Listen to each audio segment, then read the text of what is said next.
Hi. Hey. It's Skycatlive! What's up, guys? It's, I don't know, December 23rd? Yeah, it's December 23rd, and I have no idea what day it is. I guess it's Monday. It's Monday, December 23rd, and, it's 2 days to Christmas. I'm feeling like a piece of shit today because I drank way too much last night, or whatever it was. I don't even know. Like, I don't even know how much I drank last night, but anyways. And so I'm hungover, and I've been drinking too much for several days, because that's what I do around the fucking holidays, and I've definitely been working too much and playing too many video games. I'm telling you right now, like, you know, that, oh, woe is me, I've been playing too many video games and all this, but I'm telling you right now that today is going to be a worthless piece of shit shift for me. It's just going to pass by. I'm going to sit here and watch fucking videos the entire fucking time. I don't think I'm even going to play games, which is something that I can do, you know, once or twice a year. I almost never do this. I'm going to play games anyways. I'm definitely going to play some games, but I'm not going to worry or main the games right now. I'm just going to watch videos because I have been doing this for 105 hours a week. It's the end of the year, and it's something needs to happen, like reset-wise in my head, where I accept that it's the next year, but it's not the next year yet, and now I'm feeling the most overworked I've ever fucking felt in my life. I've got stress from exterior areas in my personal life. Good stress, but still stress. I've got stress from my family, and that's okay because it's Christmas and all this. And, you know,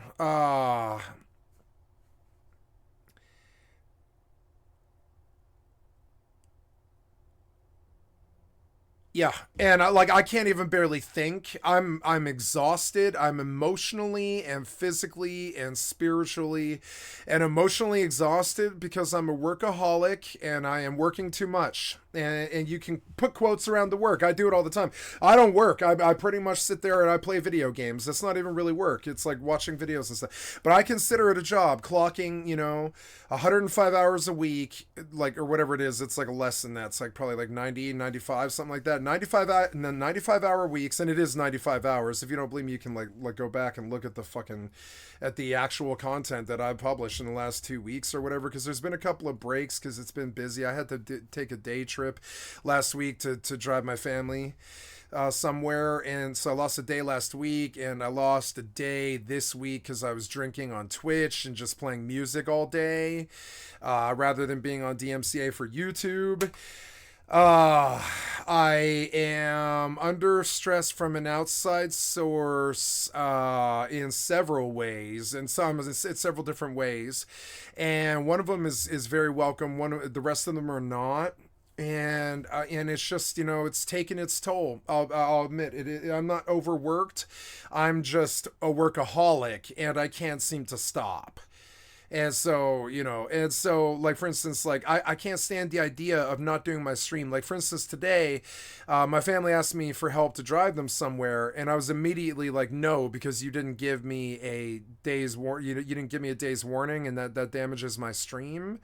But then I realized as I said that I really, really wanted to go do that. You know, I realized as I said it that I wanted to drive somewhere, and that I don't want to be here. I don't want to be here today. And I don't feel forced to be here. I just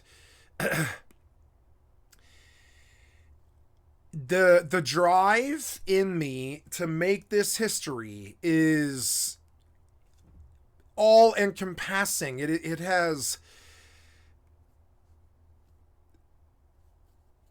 swallowed up my personal life. It has swallowed up my family life. It has killed my availability as a human being to my community, which makes me a weak man, in my opinion. Like, for instance, my man code is a man should be mentally, physically, and spiritually and emotionally available to his partner, his partner's kids, his kids, and the other kids in his community, and the people in his community.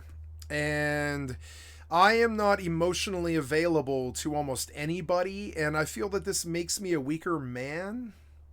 Not like emotionally available, but I mean, like, I'm just unavailable to pretty much everybody. I run this stream, and I'm like pretty much unavailable to everybody.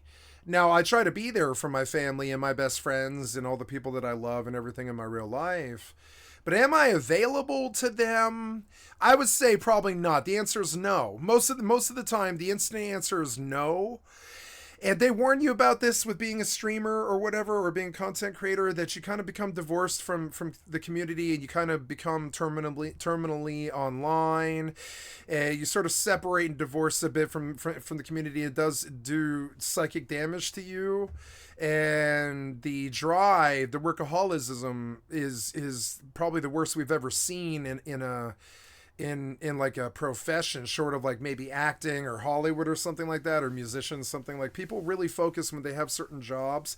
But yeah, like this focus, like right now, I'm just like, I'm 5 minutes and 50 seconds into a fucking opening soliloquy on some random video 3 years into my career. But I'm trying, just even now, I'm just trying to make it good. I'm trying to talk. I'm trying to just tell you what's on my mind, share, be with everybody without actually talking with them, because I can't stand humanity and all this. So I just try and share, and I try to make the stream the best thing it can be with my worthless DIY approach, you know what I'm saying? And like, in my impoverished ass, and I can't buy anything or pay anything or doing editing. I have to pretty much provide content all day long. The only thing I have access to is providing content. That's the only thing I can do for free. All the rest of it requires money that I don't have. So I'm just like, all right, well, this is great. This is what I'm going to do. I'm going to supply this content. I'm going to keep pushing it and stuff. But it doesn't change the fact that I do it most times 7 days a week, 4 weeks a month, 12 months a year. I do take about 10 or 15 days of vacation.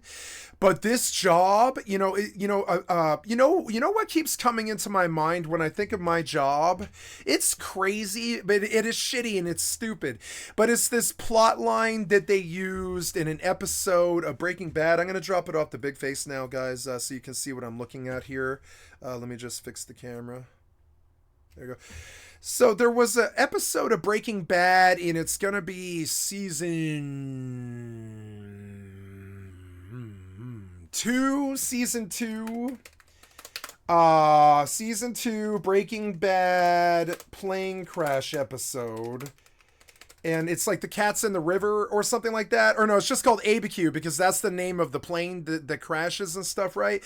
There's like a couple of episodes before this is called the Cats in the Bag, and then the Bags in the River. And then right before ABQ, like, I know Breaking Bad like inside and out. I've seen it like 50 times or something like that all the way through.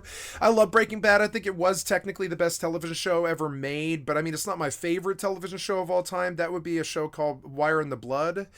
But my favorite television show of all time is Wire in the Blood. That's Tony Hill as a serial killer profiler, and I share a lot. And he's autistic. He's an autistic serial killer profiler. They make shows like that, like Monk and stuff like that. They make shows like that where autistic people chase serial killers because we're kind of crazy too. We're like, we can see it. We can see them lie. I can see people lie. I actually wanted to do some content around that on this video.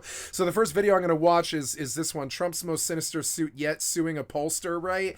But the pollster was lying, I think, and I caught her in the lie, and I wish to talk about it on the video before I started this stream, but I watched this video, but I'm all over the place and I'm traveling and I don't care. But we're talking about Breaking Bad because I'm going to use a metaphor from Breaking Bad.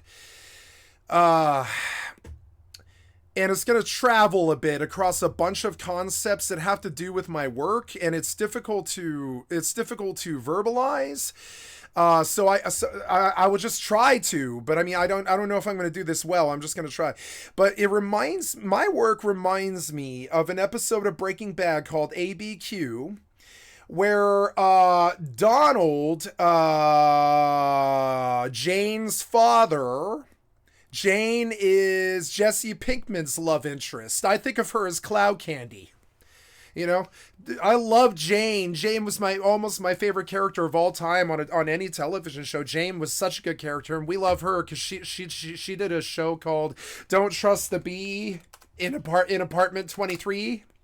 Don't Trust the Bee. And if you've got a show called Don't Trust the Bee in Apartment 23, that's a badass bitch. And she's a badass bitch. We love this girl. I love this girl. Her name is Kristen Ritter. She is a fucking amazing actress. Amazing actress. She fucking She's knocked it out of the park. Everything we've ever done. I'm a fucking severe fan. I would marry her. I think she's so beautiful. She's one of the most beautiful women in the fucking world. When I think of her, I'm like, oh, there goes Jane.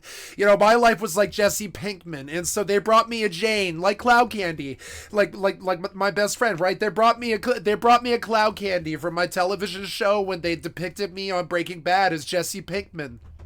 I am Jesse Pinkman. I had a life like Jesse Pinkman. You ever fallen through the roof of a goddamn porta potty when you're jumping a fence? I absolutely have. I absolutely have fallen into a porta potty while I was trying to jump over a fucking roof. Like, it sucks. You ever, like, I've had a life like that. Like, when I was on the streets selling drugs. It's insane, but I mean, like, I had a life a lot like Jesse Pinkman. It's kind of insane.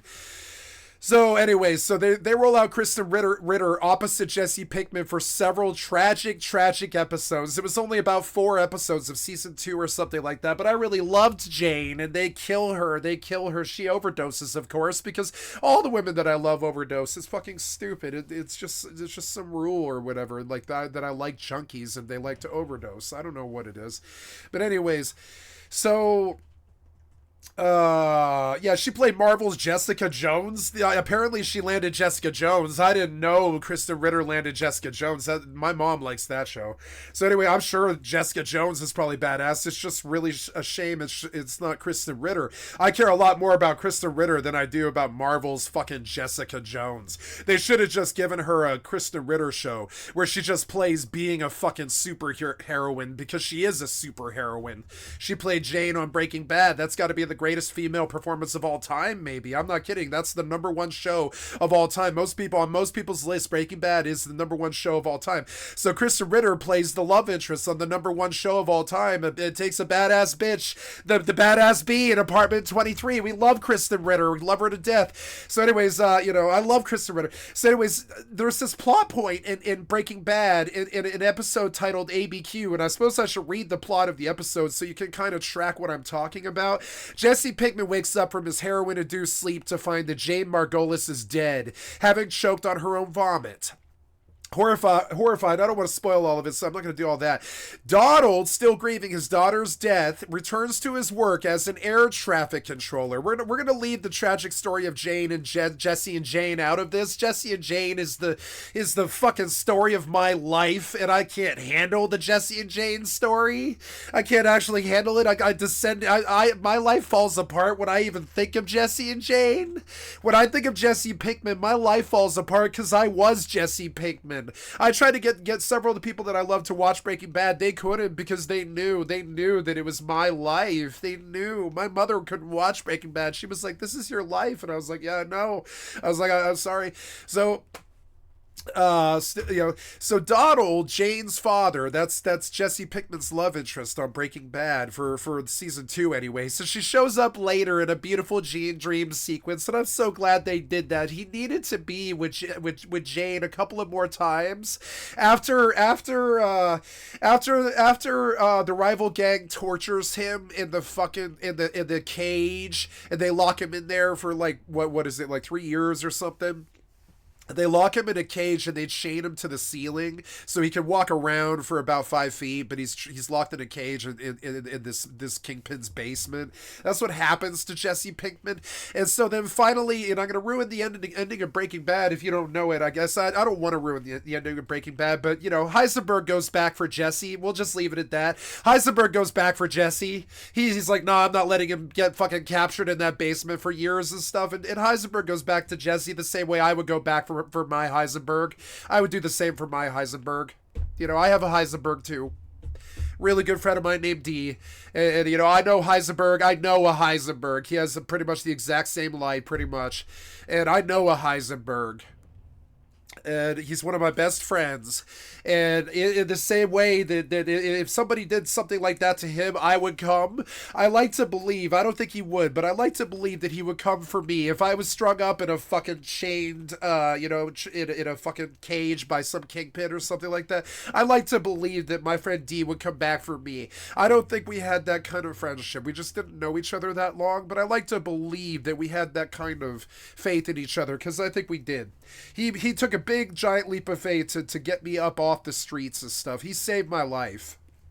Several people have saved my life, and he saved my life, and everybody knew. Everybody knew I worshipped the ground that he walked on. I don't, he saved my life. He allowed me to get up off the streets, meet the love of my life, and become somebody, and try to do something. And so I love my personal Heisenberg. I really love him like a brother.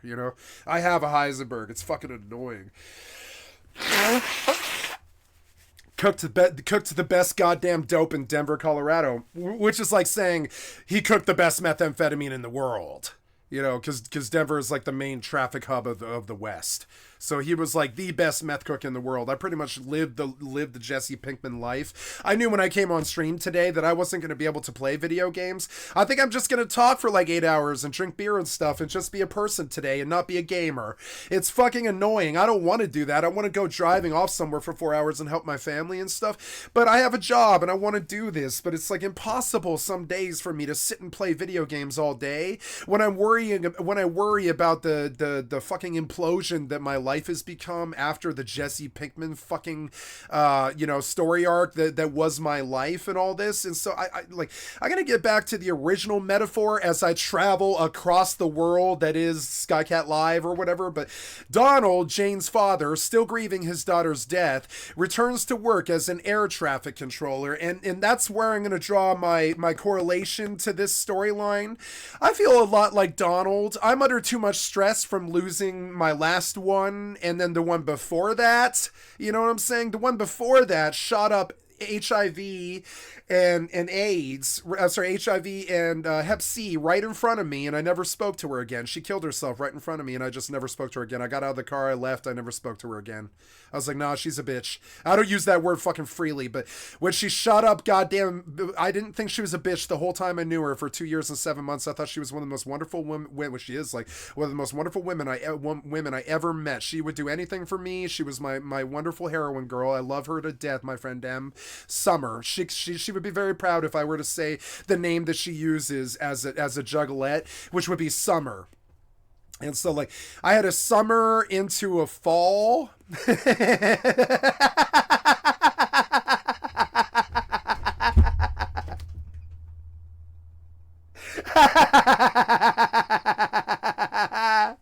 had a summer into a fall, and I'll just leave it at that. So Donald, still grieving his daughter's death, returns to work as an air traffic controller.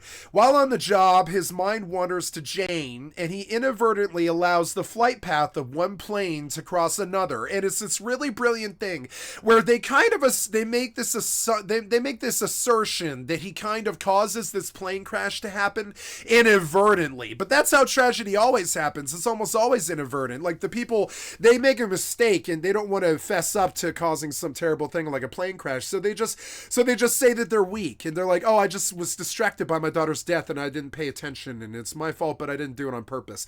And they leave you to believe that he kind of is so zoned out over his daughter's death that he just full-blown negligently lets a 747 crash into a 747.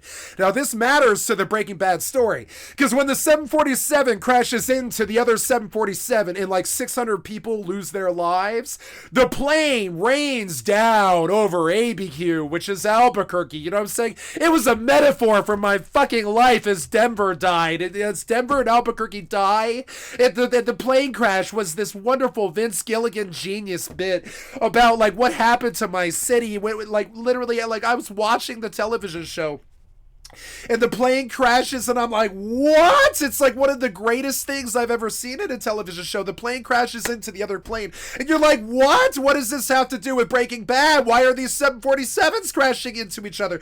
And they rain fire, in Heisenberg's words, or in Walter White's words.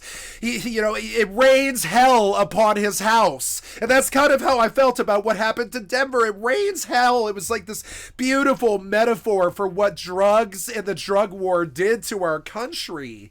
It rained hell upon our houses for 100 years. You need to stop this madness. I hate you. So anyways, it was a brilliant episode. And so all the time I feel like Donald, because they portrayed Donald Donald was, I don't remember who the actor is that plays Donald Margolis is. John Delancey. He's really good. He's got those beautiful eyes of an honest man. You know, he's an honest man. You can see it in his eyes. Donald, well, maybe he's not, but he's an actor. He's obviously a liar. But I mean, like, you know, but you can see the honesty in his eyes. It's a man that disarms you with his face. So, anyways, Donald Margolis, still grieving his daughter's death, returns to his work as an air traffic controller. While on the job, his mind wanders to Jane, and he inadvertently allows the flight path of one plane to cross another. Walt sits beside his swimming pool as he is startled by an explosion overhead. As he watches the midair collision in horror, a teddy bear lands in his pool. You know, and that's the end of the episode and stuff. And it was the end of Jane's story arc, and it was the end of Donald's story arc, and it was like the end of Jesse's happiness, and it was the end of the future. Really, it was like kind of shitty. It was like the most darkest episode I've ever seen of a television show. It was the 13th and final episode of the second season of American television crime drama series Breaking Bad, and it was a closer. They closed with two 747s fucking crashing into each other, which was a metaphor for my fucking life. And I didn't need it. I didn't need that, Vince Gilligan. I'm America's son. I'm America's prince. My people came over on the original boats. You know what I'm saying? My people built this country. The Italians, we built this country like everybody else. You know what I'm saying? I'm American royalty. My mother is Dar. We are American fucking revolutionary stock. We come from the revolution. We built it. We sewed the flag. You know what I'm saying? My family members sewed the flag for the American Revolution, and I stand the same. I stand the same as my great aunt or whatever it is. I don't know how many greats it is. It's like 13 greats or something. I don't know. Great aunt who sewed the flag. It was you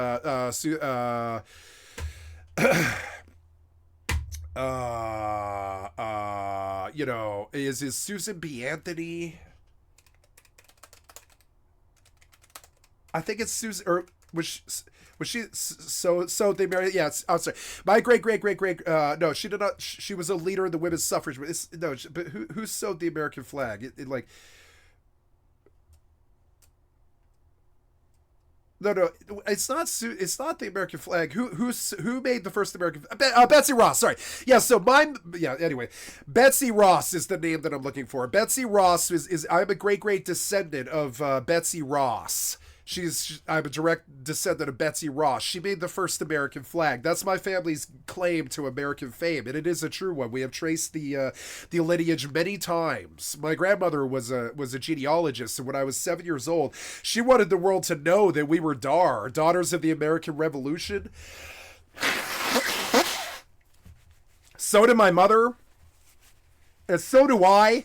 As much as I hate my government, I love my country, and I want my country and my people to know that my family fucking helped build this motherfucker. I'm fucking insanely proud of it, because I'm not proud of being a family member of my family, really. It's insane. I've always had an identity issue with my family, and they know it too. They know that I struggle to identify as their son, as their family member. I've always struggled with the identity of my family really badly, and we don't know why either. But I mean, I just wasn't legitimized, so it just is sort of weird. I struggled with my identity all of my life, and so I'm a great grand descendant of the Betsy Ross. And and I know I'm traveling, but it's just weird, like these analogies and these metaphors that they use were very strong. And I feel like Donald, the air traffic controller, because I have these headphones on for 14 hours a day. And if you're an air traffic controller who works too much because you're a workaholic who works 105-hour weeks and keeps the headphones on 14 hours a day, eventually the 747s crash into each other and you lose. It's just too much. You can't, this, and that's how I feel about these headphones. If I put them on for 105 hours a week for the rest of my fucking life, I believe some kind of crazy crash will happen in my life. And I'm going to use the Breaking Bad metaphor for it. I've always feared addiction, but I didn't know what it was. And I've done tons of heroin and methamphetamine and cocaine. And, well, not cocaine. I don't like cocaine, but like heroin, speed, every other drug known to man, LSD, pounds and pounds and pounds of LSD and mushrooms and stuff and all this other stuff. I've always been a druggie. I stopped, but I mean, I still am like pretty much gonzo. I'm gonzo. The only difference is I don't have any drugs. That's the only difference. So like, you know, and after a lifetime of doing drugs and having quit for like 7 years or whatever it is, 5.5, 6 years, whatever it's been, I don't like counting. I think like I don't want 747s crashing into other 747s in my life. And I know what'll cause it. It's my addiction. And my addiction was never drugs. My addiction is working. An example of this is I would give anything right now to just go lie down in my bed. I'd walk 15 miles or something to just go lie down in my bed and not have to do anything. I would do so much. I would pay a lot of money, but I know that I can't relax. I can't lie down in that bed. It's the worst addiction I've ever fucking had. Heroin does not trump it. It trumps heroin. It's worse. It's worse than the video games. It like I am a workaholic. I cannot stop working. I'm going to work on Christmas. I don't care. I mean, I'm going to work. I do take about like 10 days off every year, and I can't stand that I take 10 days off every year, and I need those 10 days or I would lose my sanity. I think there's these times when it just comes to a head. And I'm like, oh, I can't, I just don't want to work. I don't want to work. I mean, right now, I don't want to work. It's December 23rd. It's 2 days from motherfucking Christmas. I just want to watch television, yell at my politicians, make my angry comments on YouTube, and do nothing. And that's not conductive to being a good streamer. It doesn't matter. Even if you only do it for 10 days a fucking year, it's still not conductive to being a good streamer. It's leaving your people out there without content. It's leaving the screen. I have an addiction to being on the fucking screen, and it has trumped everything that I do. It has taken over. I don't care about like money. I don't care about love. I care about love in my family and stuff, but I don't care to go do those things. I just want to have my face on the screen, and I just want to work. And work is a relative word. I don't know if you could call what I do work. My mother won't. She straight up won't. She has to use the quotes. She's like, "Oh, you're working." Yeah, and I'm like, "Yeah, I'm working. I work 105 hours a week, and I've only made $3,000 or something like that." I made a joke to my best friend last night. I was like, "Yeah, I worked 15,000 hours for $3,000." I mean, let's do the math on that. I when I closed out, I'm looking at doing my taxes here in April and shit, right? So I took a look at it the other day. I'm like, you know, how much money did I actually make this year? And I'm not going to say, but I mean, like, you know, it doesn't matter. It's not even like a big deal or anything. It's just, you know, I'm not going to say because it's insulting to the people who gave me the money, you know? So, like, I have clocked something like 19,000 hours. We'd have to go look at what the analytics are, I suppose. And I don't know if what I just did is bad. No. Okay, there we go. So I'm up in views, and I'm up in watch time, and I'm up in subs and all this stuff, which is good, but I'm still the worst streamer in history. I would say these are the lowest numbers in history. If anybody's ever gonna make it at this, I'll be the one that literally churns the milk to butter to climb out of the fucking bucket kind of thing. If I ever make it doing this, I'd be very, very surprised. I mean, I've doubled my subs in 3 years. In 3 years, I've gone from 75 to 150 subs in 3 years, even though I put how many thousands of hours on YouTube. It's a lot. So most people watch about 1:40. It's kind of funny. And we look at the analytics at the end of the year, and I need to know how many hours I've done, which is just, you know, I don't even know if they can tell me. It's like 19,000 hours or something like that, I believe. It's like 19,000 hours. I mean, let's do the math. Let's do the theoretical math, because that's about as close as we can probably get to it. Let's do a low estimate of what I clock every year. Like, for instance, this year I guarantee I probably only did about 95 hours a week, but it used to really be like more than 105 the first year. The second year it dropped down to about 100. This year it's been about down to like 92 to 95 if I really had to take, like, if my life if my life depended on this answer. If there was a guy who put a gun to my fucking head, it was like, you need to tell me how many hours you actually worked each week this year on average, I would say 92. If I thought my life was at stake, that answer matters to me, so I give you the honest one. I would say 92. 92 is the answer.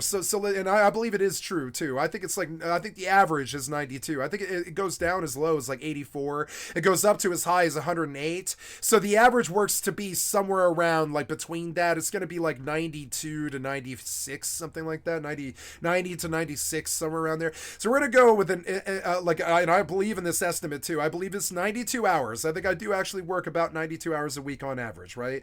So let's do the math on that. 92 times 4 is 368 hours a month. 12 months a year, right? And every 3 or 4 months, I take a day off, and then sooner or later, I take a vacation in June for like 2 to 3 days. I'll have to drive people somewhere sometimes, so it probably adds up to like 10 or 12 days or something like that. But we're gonna get the first estimate, which is 368 hours a week. It's 92 times 4 is 368. 368 times 12 is 4,416. And we know this is 4416 number. I've seen it before on my stream. That's the estimate. It's right real close to what it is I'm clocking every year. So, and then we knock off about 10 days at 24 hours a pop. So we're going to knock 240 off of this, right? 240 hours off of this, right? About 10 days, right? On average. So I think the bottom number of hours that I clock every year is somewhere around 4176. Now the YouTube doesn't reflect all the streaming that I do, so the YouTube number is going to be lower. I'm sure this number is here somewhere, but I really don't know where to find it in this mess of their front end. I really don't know where I would find that answer. We're going to go take a look, a real earnest and honest look. I don't often look at my analytics because I just don't care, right? So I'm going to spend a little bit of time to look at the analytics because it is helpful when you think about it in terms of your workaholicism, how much you're actually doing it. It's helpful to know how much I'm doing when I look at my workaholicism. So we're going to go back to the channel content here. Yeah, channel content here. Channel analytics. Oh, here we go. Channel analytics, right? So I have gone further in than I wanted to go, and I don't know how to get back, and it doesn't seem to like want to take me back. Yeah, like take me back, damn it. Take me back out of this. There we go. So we're looking at analytics. Yeah, go to analytics. Why are we just sitting here? I guess that is the analytics. Never mind. So I don't know what the overall is. I got 35 more hours of watch time this year than I did last year, which is good. But I don't know what the yearly amount is. I have no fucking idea. I'm going to go with this number because it's like about as close as we can get to it. I'm going with what I think it is. Like my God's honest truth that I would give in court under threat of perjury. I would say that I work about 4,176 hours a year. Now we're going to write this number down, and we're going to do like a little bit of a streamer thing here, and we're going to like write this number down like Devin Nash, and we're going to talk about it, right? So streamer hours, right?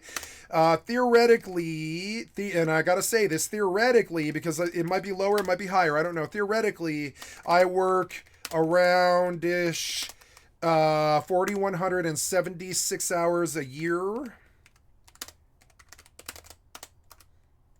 And the joke I made yesterday to my best friend is I clocked about 15,000 hours. It's actually probably more like 12. I've clocked 12,000 hours, right? In 3 years. It's been about 3 years. I just did my anniversary for my 3rd year. I have done about 12,000 hours and I've made $3,000. So how much is 3,000? How much is 3,000? Yeah, like so in 12,000 hours, it's a little bit more than that. It's 12,600 hours. Okay, so what? How much is 3,000? How much money per hour did I? Okay, how much money per hour did I make if I made $3,000 over 15,000 hours? And the AI will answer this very simply. It's just a simple math question, but I honestly don't really have concept. I know that it's like maybe 45 cents an hour is my guess. I make about 45 cents an hour, and I still do it. I still do it for, like 92 hours a week or something like that. So how much money per hour did I make if I made $3,000 over 15,000 hours, right? It's a good, honest question. The AI does is, I made 3,000, worked 15,000 hours. How to solve, divide. I was close. I said 41 cents an hour, but that's actually that's a very, very, very, very, very optimistic hope. It was actually half that. I made 20 cents an hour. I make 20 cents an hour, and I'm inclined to keep doing it too for 92 hours a week, for whatever it is a month, towards whatever it is a year, 4,160 a year or something like that. So I make 20 cents an hour, and I work 4,160 hours a year. Now, I'm not complaining about this. I'm only mentioning it as empirical data having to do with me burning out, and I'm terrified of burning out. So I do the math right here on stream. I do the math. I think about it. I'm like, I just said something to my family. They asked me to do some driving today, and I was like, no, not without some warning first, right? And it was such a terrible answer. I should have been like, yes, please. And then I had to text them back and be like, let me drive. It doesn't have to be today, but I want to drive. I need a break. That's like literally what I said in the text message. I just read it verbatim. I was like, I want to drive. I need a break, because I need a break. And so I don't put these hours out to brag. I would say 41. I work around 4,176 hours a year. That's 92 hours on average a week, 4 weeks a month, right? 4 weeks a month. We're gonna make this bigger so you guys can read it. Sorry, 4 weeks a month. I'm gonna write it all out. So I work 92 hours on average a week, 4 weeks a month, 12 months a year. I have inadvertent as well as planned days off.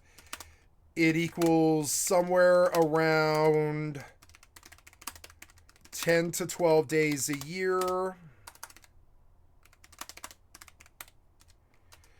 So when I take 92 times 4, I get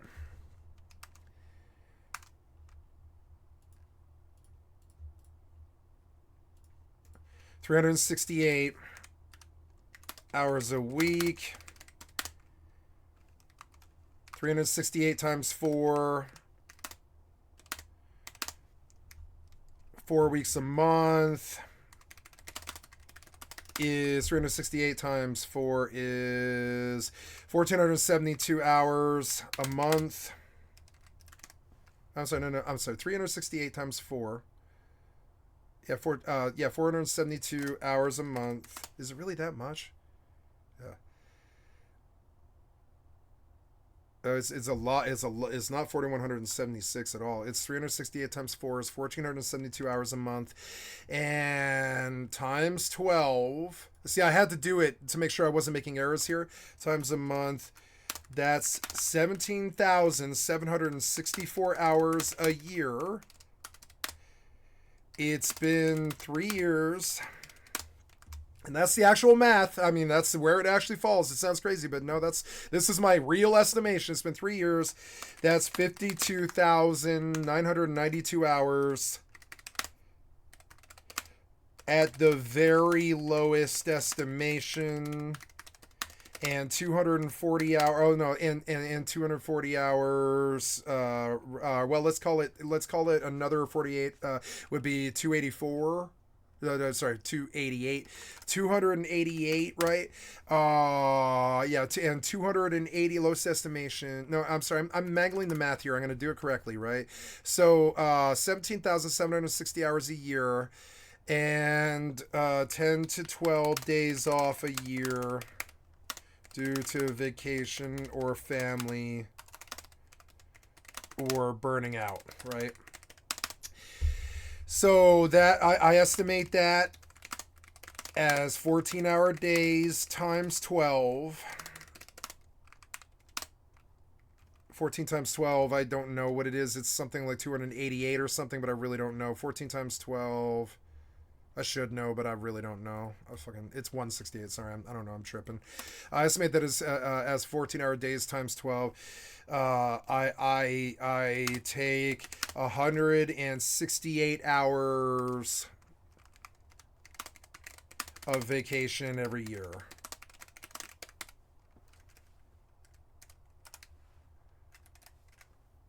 I shouldn't burn out, but I may still, because it's too much. I take 168 hours of vacation every year. I shouldn't burn out, but I may still because it's too much, right? And so I estimate that is right. So and I don't want to burn out. I don't want to burn out. So when I take sick days, I'm thinking of the future. I'm thinking of whether I do that or lose it all, right? And lose it all and burn out. And I'm addicted to the grind. My job is the most addictive substance I've ever used. I won't ever quit till the day I die. Won't ever quit till the day I die, I don't think. Just being real, you know. I mean, I'm just throwing the thoughts out there. Just being real. I mean, that's the actual reality. I mean, it is. That's where I'm at right now. That's where I'm at right now.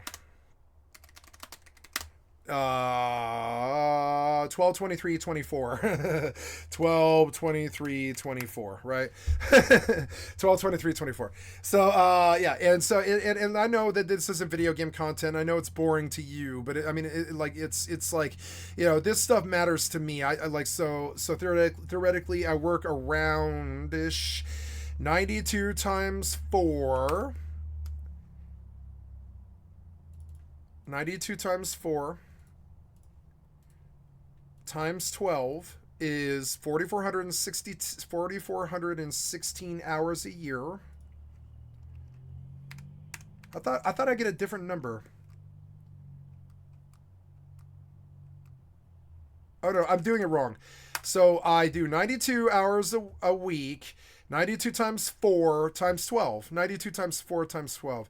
Roundish. 92 times 4 times 12, which is 92 hours times 4 weeks times 12 months equals, right? 92 times 4 times 12, right? 92 times 4 times 12.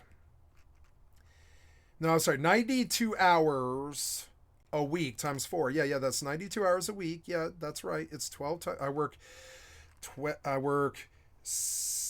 7-day weeks at 14 hours a day. It's 7 times 14, actually. Look, the math is actually tricky. It's like 7 times 14 is 98. Call it 92 hours times 4 weeks times 12 months equals, right, 92 hours times 4 weeks times 12 months is 4,416 hours a year.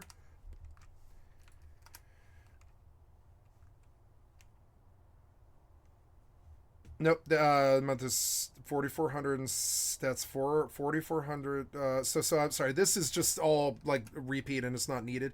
I did it here. Theoretically, I work around-ish 7-day weeks at 14 hours a day. Call it 92 hours times 4 weeks times 12 month equals 4,416 hours a year. It's been 3 years. That's 44 times 3 is 13,248 is the actual final number, times 3 years equals 13,248 hours so far. It's been 3 years. I've made $3,000. 13,248 hours. Oops, go back. Did I make if I worked 13,248 248 hours, right? $3,000 over 13,248 hours. And this matters because it's, yeah, like, so divide the total earnings by the numbers, right? Here's the I've made $3,000. Math is this, right? Divide the total earnings, $3,000, by the number of hours worked, 3,248. Text approximately is 23. now, okay, I don't even really know why the text got all crazy. Is 23 per hour.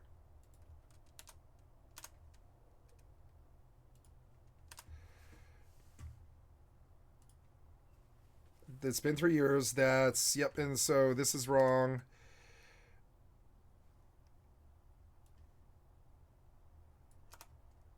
Right. Oh yeah, and then we take 13,248 minus minus vacation, which was 12 times 14.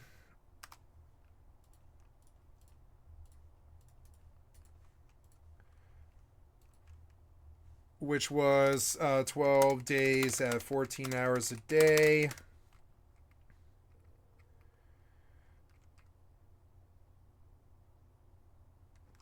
We subtract 168 hours from 13,248, and we get our final number.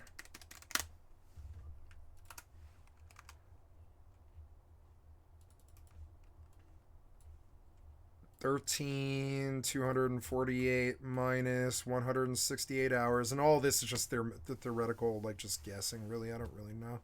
13,080. Get our final number. 13,080. So, and this is bullshit. I have to do it again. It's and then if I made $3,000 over, how much should have I? God damn it, your thing is so annoying. Over, what was this again? It was 13,080. The answer is 23 cents.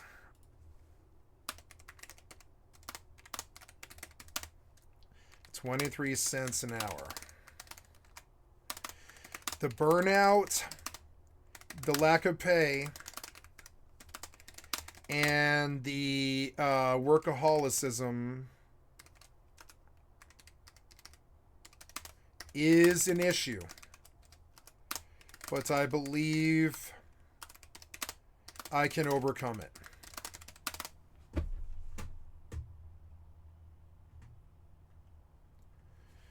I look at it around holidays. It's December 23rd, right?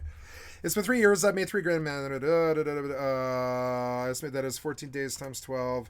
I take 100. I don't want to burn out, so when I take sick days, I'm thinking of whether I do that or I lose it all and burn. Thinking of whether I do that or lose it all and burn out. I'm addicted to the grind. My job is the most addictive substance I've ever used. I won't ever quit till the day I die. I don't think. I've just been real. That's the actual reality. That's where I'm at right now, 12/23/24. So we're gonna call this streamer hours, and we're gonna save it, and we're gonna put it in my D drive so I don't ever lose it. And we're gonna consult this yearly and just make sure that I'm kind of like on track, and I'm gonna be my own boss, and I need to make sure that I'm not working myself to death. Essentially, I'm gonna say the cancel wait. I need to make sure I'm not working myself. I am my own boss, and I must make sure that I don't work myself to death or burnout, or worse, burnout. Yeah. So yeah, and then I can't work at all. Right, burnout. Then I can't work at all. They're both equally bad. Death and burnout. Yeah. So we say, save. Yep, save, and we're gonna put this in my D drive so I have it forever. Yep, save, and then kill this. Yep, we're done with this. It was just I needed to see, and so I need to be careful that I don't crash the 747s into each other, working myself to death. Like Donald from Breaking Bad when he finds out that his daughter overdoses. And it sucks that that I use such cutting, metaphors, but I mean that is, where I'm at right now. I don't care what anybody else thinks about it. The only estimation I was ever going to give to anyone was going to be to me. So by my estimation, I'm doing okay, but I'm on the track to burn out and or fade away, and I don't think that's good. I think I need to sort of embrace the fact that I'm mid 40s and I'm older now, and I'm not a spring chicken, and I don't have a good body, and I don't have a good brain. I've got brain damage, and all this other stuff, and that working myself like a slave until I'm dead is maybe not the best plan, but I'm gonna do it anyways. Like for instance, this stuff causes me so much stress that I have an ulcer. I'm gonna take like my ulcer medication. Essentially, it's not really ulcer medication. It's a heartburn medication, but I get so stressed over this stuff, like workaholism and stuff like this, and that I'm working myself to death, that I literally burn a pit through my own stomach with my own stomach acid. And so then I have to take pills, or I get acid reflux that literally burns my esophagus so bad that it's like an acid burn. I get third degree burns on my esophagus from the acid that is in my stomach. And I don't care about this, and I'm used to stomach discomfort ever since I took about 200 pills or whatever it was. It was like 140 pills or something like that. I don't know what it was. I didn't count. And I attempted to commit suicide. I burned a hole in my stomach with those pills. They had to pump blood for 3 days out of my stomach, and I destroyed my stomach. I will be lucky if I don't die from stomach cancer. And if my doctor called me up today and said you have stomach cancer and it's causing all these other problems, I would be like, oh yeah, that makes sense. You know, I would be like, that makes sense. One time I ate 200 pills and I didn't die. It just burned a hole through my stomach. And I bled for 3 days. And they had to pump blood out of my esophagus and my stomach for 3 solid days while I just bled to death internally, because the pills just were like this giant ball of terrible acidic chemicals that just burned a hole through my stomach. And I still have that. That didn't go anywhere. That's why I've got this big old belly and everything. I didn't get this belly by eating. You know what I'm saying? I really didn't. I had this belly the day, you know, not the day, but the year that I committed suicide. I got this belly because my stomach is a like a cesspit of scar tissue from the pills that I took. And I'm not proud of this, but I lived, and I'm obviously supposed to be here for some reason or whatever, but I absolutely tried to leave this motherfucker. I don't really recommend this motherfucker to anybody, you know? But anyways, you know, the reality is I have stomach damage, and I have to worry about that. If I workaholicism myself to death, I know what'll happen. I will burn a hole through my fucking stomach with the sheer amount of stress that it will cause me. I'm already doing that. I live healthy and I eat healthy food, and I'm on a celiac disease diet of mostly non-gluten and all this other stuff, and I'm doing pretty well health-wise. But I don't think I'm very far from complete disaster, you know, and so I just try to live my life how I can. I don't always have the discipline to exercise, you know, but I try, especially when the weather is really shitty like this. I really struggle with it. But I mean, when the sun's out, I actually really have no problem with going out and walking quite a lot. And I really do like it. And it's worth my time, because then I don't die to the stomach ulcer or whatever. And so these problems, I used to make fun of these problems when I was a young person, but they happen to everybody. Workaholism happens to everybody. Fucking ulcers happen to everybody. Diabetes happens to everybody. Everybody's overweight. Like, our health as Americans and as humans and as just people in the world is deplorable. And so I keep thinking about that every day. I'm like, is there anything else I could be doing for my health that would be better? And I was like, yeah, I could eat better food, but I mean, like, that's about it. I mean, other than exercising a little bit more, I'm doing about as much as I can to keep my body in good shape. And given the kind of brain that I have and the kind of discipline that I have, I'm doing about as good as could be expected. Somebody like me, who's just a crazy fuck off drug addict, gambler, video game addict, right, who has no impulse control and loves every drug known to man and all this other stuff, and loves the pussy and chases it like a fucking drug, like everything else, and it's just stupid. And I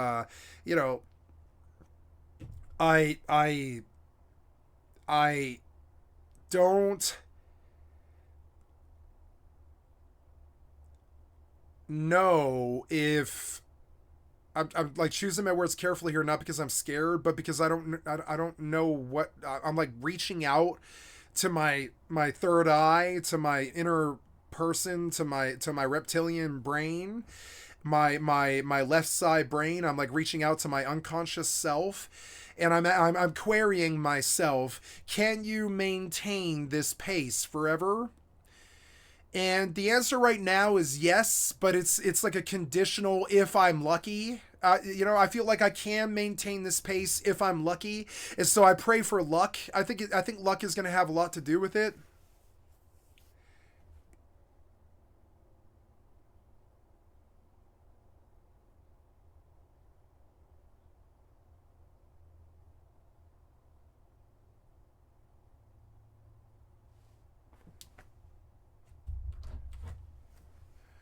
Gotta say something to a friend.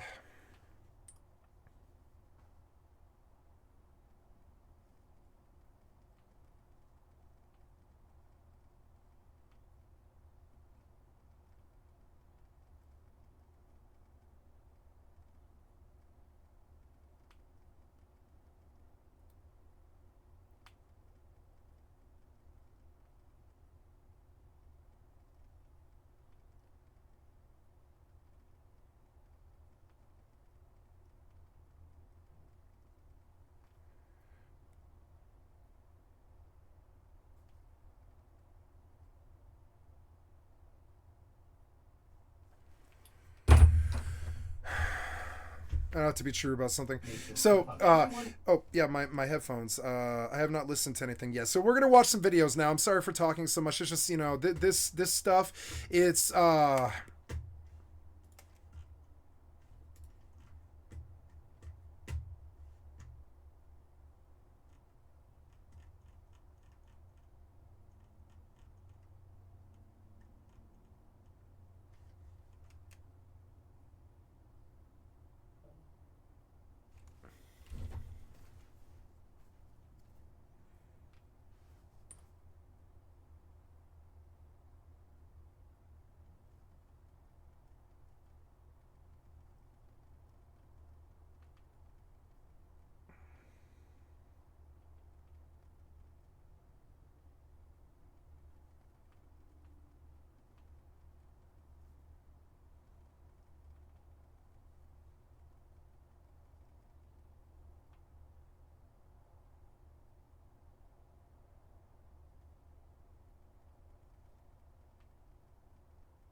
okay. Sorry, I just said something. So we're gonna look at Trump's most sinister suit yet: suing a pollster. Including and especially the lawyer. Oh, sorry, I gotta turn on the sound. Yeah. Oh, don't have my headphones on? Yeah, I don't have my headphones on. Who filed this So I'm just going to watch videos today, and I'm going to bitch. That's it. breakfast of a case. Probably not worth even watching. I'll just warn you up front. Unless you enjoy me watching videos like all the other streamers and everything. But I mean, like, to me, this is a cop-out. I just don't want to play video games today. I'm going to have to play video games on Christmas, and I want to. But it's just sort of like, I don't want to play video games today. I just want to sit here and think about my problems, because I believe that is the wisest thing for me to do with this day. Should be ashamed of themselves. Now, you might remember, it's November 2nd, 2024, and according to a new poll from Ann Selzer and the Des Moines Register, Harris is beating Trump in Iowa. Fast forward to November 5th. Ooh. Trump ended up crushing Iowa by 13 points, and it turned out the convicted felon totally outperformed Selzer's prediction. Let's hear from Ann Selzer now. It's a spectacular miss, and I've never seen anything like it in my experience. 30 She's lying. She has seen it a lot. years worth of polls. She's lying. And sorry to trigger your PTSD. She has seen this. She is lying. She's a liar. Libs, but President-elect Trump wants you to know that Selzer was wrong. So wrong that her methods constituted a fraud on the proletariat. At least that's what Trump's lawsuit against Selzer and the Des Moines Register would have you believe. Now, when the Des Moines Register released its final Iowa poll on November 2nd, it threw the political world into chaos. Earlier that day, Emerson College published a poll showing former President Trump leading by 10 points. However, the Des Moines Register poll conducted by the highly respected Ann Selzer showed Vice President Kamala Harris leading by 3 points. Selzer explained she was lying, and her data reflected a trend towards Harris, particularly among women voters in the months leading up to the election. And Selzer's poll caused a massive freakout among pollsters and the media. It filled the left with hopium. But had pollsters overestimated Trump's support, or was the Register's poll an outlier? Well, we didn't have to wait long to find out. Trump won Iowa by 13 points, outperforming the Register poll by 16 points. And obviously, Trump won the election, gaining more support in 40 states than he had in 2020. And like most pollsters, Ann Selzer had hits and misses. She was the only pollster to predict Obama's win in the 2008 Iowa caucus. Her final Iowa poll in 2016 showed Trump with a larger lead against Hillary Clinton than other pollsters estimated, and she was but she still lost. Right. But Selzer incorrectly predicted John Kerry would defeat George W. Bush in 2004, and she was totally wrong about Harris beating Trump in Iowa. Like I said, hits and misses. But after the 2024 presidential election, Selzer and the Register analyzed the polling. They attributed to issues with weighting and methodology. Poll weighting adjusts responses to better reflect the expected electorate. Obviously, since you're taking a sample, all pollsters use weighting, but Selzer typically weights to the general population, not predicted voter turnout. Selzer's polls were conducted by random telephone calling, and many pollsters had moved away from using this practice, instead using voter files to contact likely voters. And as the Washington Post reported, quote, after the election, as she was evaluating what went wrong, she weighted the results of the final poll to the 2020 results in Iowa, and with that one change, Trump's 3-point deficit became a 6-point advantage. So although Selzer's practices worked for a long time, her luck ran out with this particular election, and the fallout has been significant. As other pollsters changed their process over time, Selzer stuck to hers. There was no urge to change because it had worked with remarkable accuracy before that. But, you know, I said one day it won't work, and then my poll will blow up and land in little sparkles across the city of Des Moines. Well, it wasn't that dramatic. Selzer had already planned to step away from election polling, and she quickly made her exit official. But here's what Selzer had to say about Trump's accusations that she, quote, knew exactly what she was doing and did it to hurt his chances. The idea that I made up data is there certainly isn't any piece of evidence that would suggest that. And there's evidence to the contrary that I used the same method that led to our poll showing leads that were highly accurate the first 2 times that Donald Trump ran in Iowa. Now, Trump won Iowa decisively, with absentee ballots favoring Harris by 4 points, but Election Day voters breaking for Trump by over 25 points. So Selzer was wrong, and Trump returned to power. That should have been the end of this story. However, on December 16th, Trump filed a lawsuit in the Iowa District Court for Polk County, Iowa. He accused Selzer and the Des Moines Register and its parent company, Gannett, of violating the Iowa Consumer Fraud Act. The lawsuit alleges that Selzer and other defendants engaged in, quote, brazen election interference through use of a leaked and manipulated Des Moines Register Mediacom Iowa poll. According to Trump, the Harris poll was no miss, but rather an attempt to influence the outcome of the 2024 presidential election. Trump claims that Selzer, the newspaper, polls affect the outcome. To discourage Trump voters. As a result of the poll, apparently Trump spent additional resources getting out the vote in Iowa. He argues this was an unnecessary diversion of resources, which caused, quote, great distrust and uncertainty at a very critical time. And Yeah, and it sucks because I think he's right. It sucks, but he might win this one. I don't want it this way. I don't want pollsters lying for me. I don't want anybody on the left lying ever. I don't want it that way. You put us all at risk when you do it. It leaves us all open to weakness and failure and fall. And I don't like you guys leaving us open to stuff like lawsuits and such that make them call us liars. I don't like lawsuits that prove that we're liars. I mean, I don't like lawsuits at all. I mean, I'm sorry, I like lawsuits, but I don't like lawsuits that prove we're liars at all. And honestly, I don't like it when the left lies. I really don't. I really don't. I don't think it's necessary. What do you need to lie about? Like, I guess to steal elections. Yeah, you probably do need to lie to get Kamala Harris, a complete unknown, to win the highest office in the land on a 4-month warning or whatever. I don't know, but yeah, I think you probably do need to lie to you need your pollsters to lie and all this other stuff to even make something like that happen. A non-entity to win. Rhetoric that attempts to prove that Seltzer faked the poll to intentionally manipulate voters, but it doesn't have any evidence to back it up. No, and there's no evidence of this. It's just sort of, it's the polls. The polls do sway the voters, but I mean, if they're wrong, I don't know. I mean, did she lie? As an example, the complaint name checks all the usual. And it sucks because the right makes a point about this. They're like, you don't want it by lying. And I'm like, I don't want it by lying. Bust this B word and get her out of here. If she lied, bust her and get her out of here. She's a bad actor, you know? That work. But I don't think she did this to lie or cheat or steal. I think she's incompetent. You can't predict who wins president. You don't know. You can't meet 750 million fucking Americans and get their exact promise as to what's going to happen. You can't do that. That's not information that we have. Polls have always been bullshit. They're complete, they're just like fabrications on some assumption of what people are going to swing off some statistics of some voters that are queried.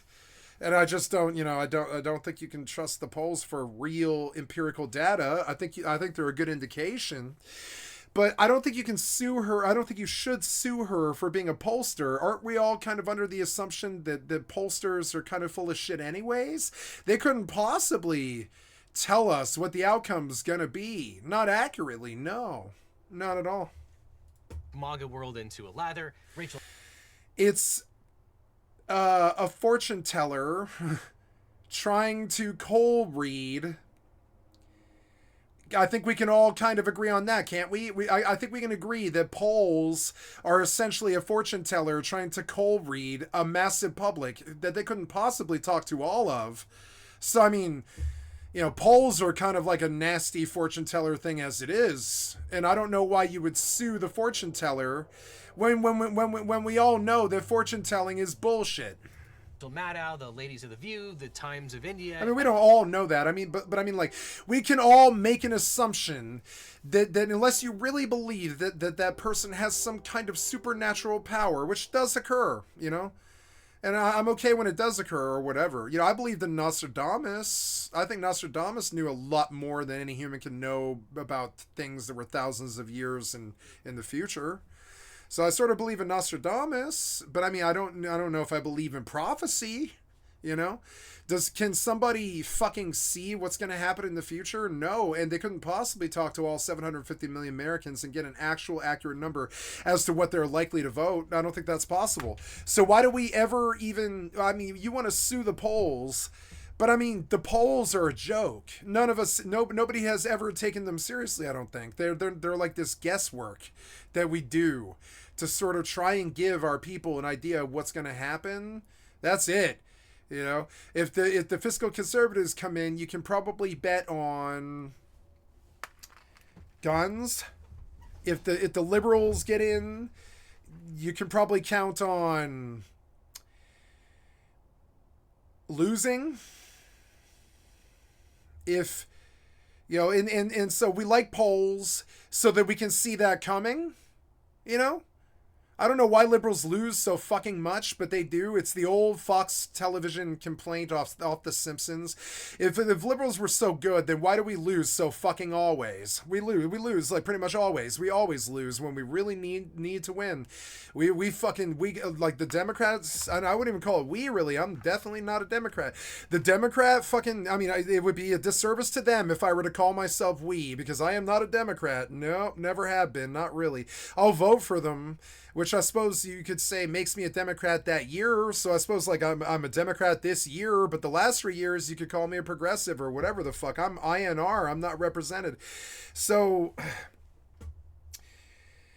like, the polls are helpful for you to see whether the Dems are going to get in power or not, because most likely they're going to lose, and whether the Republicans will talk about more guns and racism.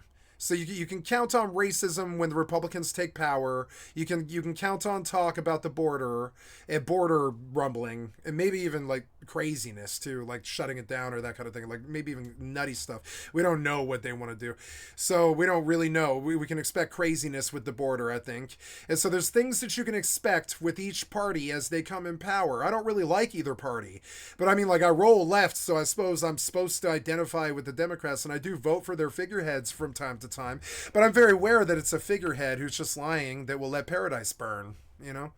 I mean, they did let paradise burn. I mean, Paradise, California burned. I mean, it's this silly biblical fucking thing, but I mean, Paradise, California fucking burned because the Democrats don't actually care about infrastructure. They just say that they do. But when it comes on down to it, Paradise burns, right? The Paradise Fire. The images will do enough. The images are enough. Yeah, here we go. So the images are enough. Paradise burned. Paradise, California burned. It was like the safest, most wonderful town in pretty much America. It was, you know, billions of dollars of land and houses and homes and stuff too that nobody can foot the bill for, not even the insurance companies. And yeah, Paradise burned. All the streamers drove through the town. That's how we know about it. It was right past when the streamers were getting really big. And so all the streamers rolled through the town as it burned. I remember watching it. And I think of Paradise burning as the biblical fucking problem with the actual, like, left and right. And it's both of them. They don't give a shit if we live or die. They don't give a shit if Paradise burns. They don't give a shit. They don't care. They didn't help Paradise. They didn't help, you know, we FEMA and we do stuff like that in the moment. But the minute that, you know, that it's been a year or two and people are really trying to get to the business of recovery, we don't do shit. We don't actually help them. We don't actually do anything. They have to just watch their house burn and then rebuild their entire fucking life. They don't get help from us, and I don't really, you know, and I'm sorry, but that is the truth. And so I think of this as the, you know, the reminder before I ever try to roll with a Democrat or a Republican. I really don't like either. I remember Paradise burning and the lesson. I remember Lahaina burning. I lived there for a year. I lived in Lahaina longer than that, like a year and 10 months or something like that. I lived in Lahaina, Hawaii for a year and 10 months. So of course I care about this stuff more than most people do.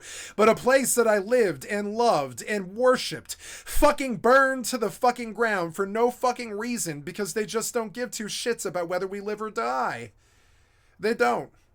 If you don't believe me, consult FEMA and Katrina. You know, they don't give two shits if we burn and die. They really don't. And so, you know, they only care about their money and their front ends, and they're taking over the world. They don't care about fucking anything that actually happens. And so I can't back these fucking people.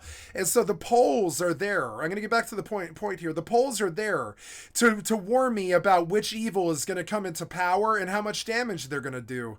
But I wouldn't say you could put any stock in the fucking joke that is a poll. A poll couldn't possibly tell you almost anything. It's just going to tell you which way the wind blows. That's it. Like it seems that we're leaning right and on the border. That's about the most accurate thing a poll could tell you. They can't tell you candidates, definitely. And when she didn't tell us the candidate, and she failed, Trump just comes in like an asshole and just eats her alive. It kicks her in the ass and is like, you kind of tried to ruin me, so I'm going to kind of try to fucking ruin you, you know? And I don't really blame him.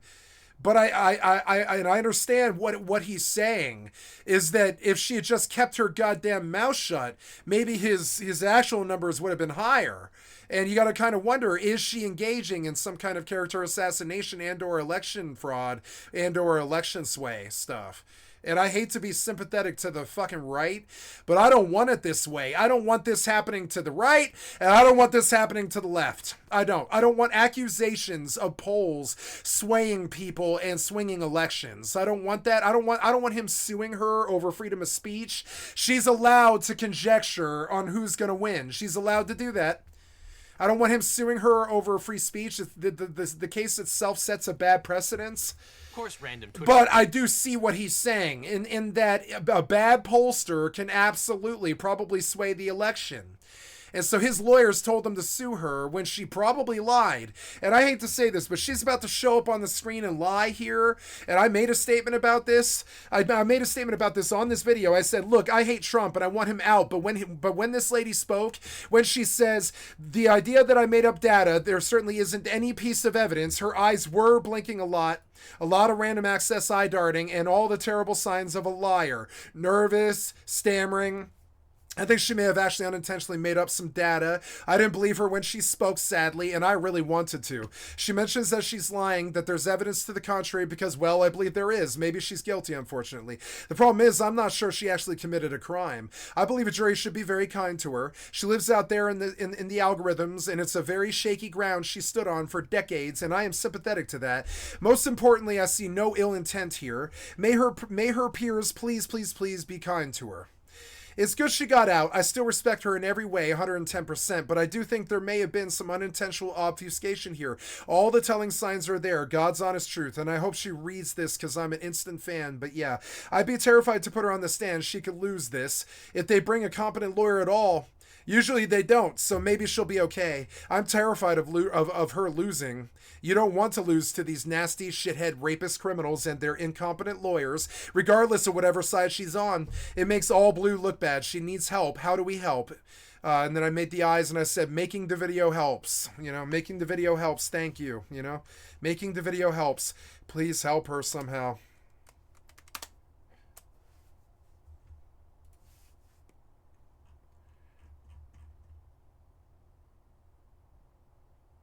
I'd be terrified to put her on the stand. She could lose this, and that's not too good. If she loses this, he makes this like fucking victory against free speech that we don't want. I don't want his victory against this particular form of free speech.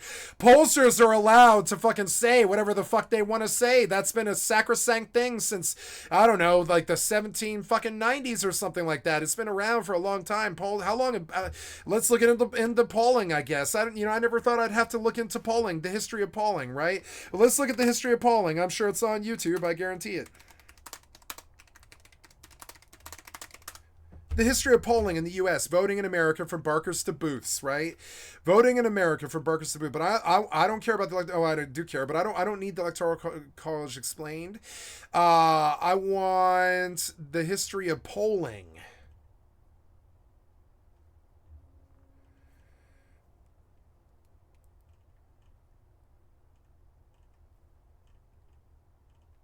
Yeah, the history of pre-election polling in the U.S. Here we go. Thank you, Professor Clinton. I've subbed and liked your channel. You have 9 subs, but you have the information that I actually want. So hey, Mr. 9 subs gets time on my channel. I love it. Fuck yeah, man. I never get to see 9 subs. I love 9 subs, but this guy really worked on this, I bet, and we're gonna go look. A long time ago, in the very same galaxy, the very same planet, and the very same country, polling lecture 2. When did pre-election polling take off in the United States? By whom? What are some of the largest historical polling fails? More importantly, what do the failures of the past help reveal about the perils and the promises of pre-election polling? And is there going to be yet another Death Star in this movie? That is assuming you went anywhere. So last time we talked about why we seem to... No, look, his name is actually Josh Clinton. Fuck yeah. Spend so much time... I thought it was some kind of woke thing. Nope. Talking about polls that we know can be wrong. He's an actual political professor. Organized on the history of pre-election polling. How long has pre-election polling been part of the election landscape in the United States? And yes. What kind of past experience with pre-election You polling? needed a better microphone, buddy. I love you, but you needed a better microphone. I love this.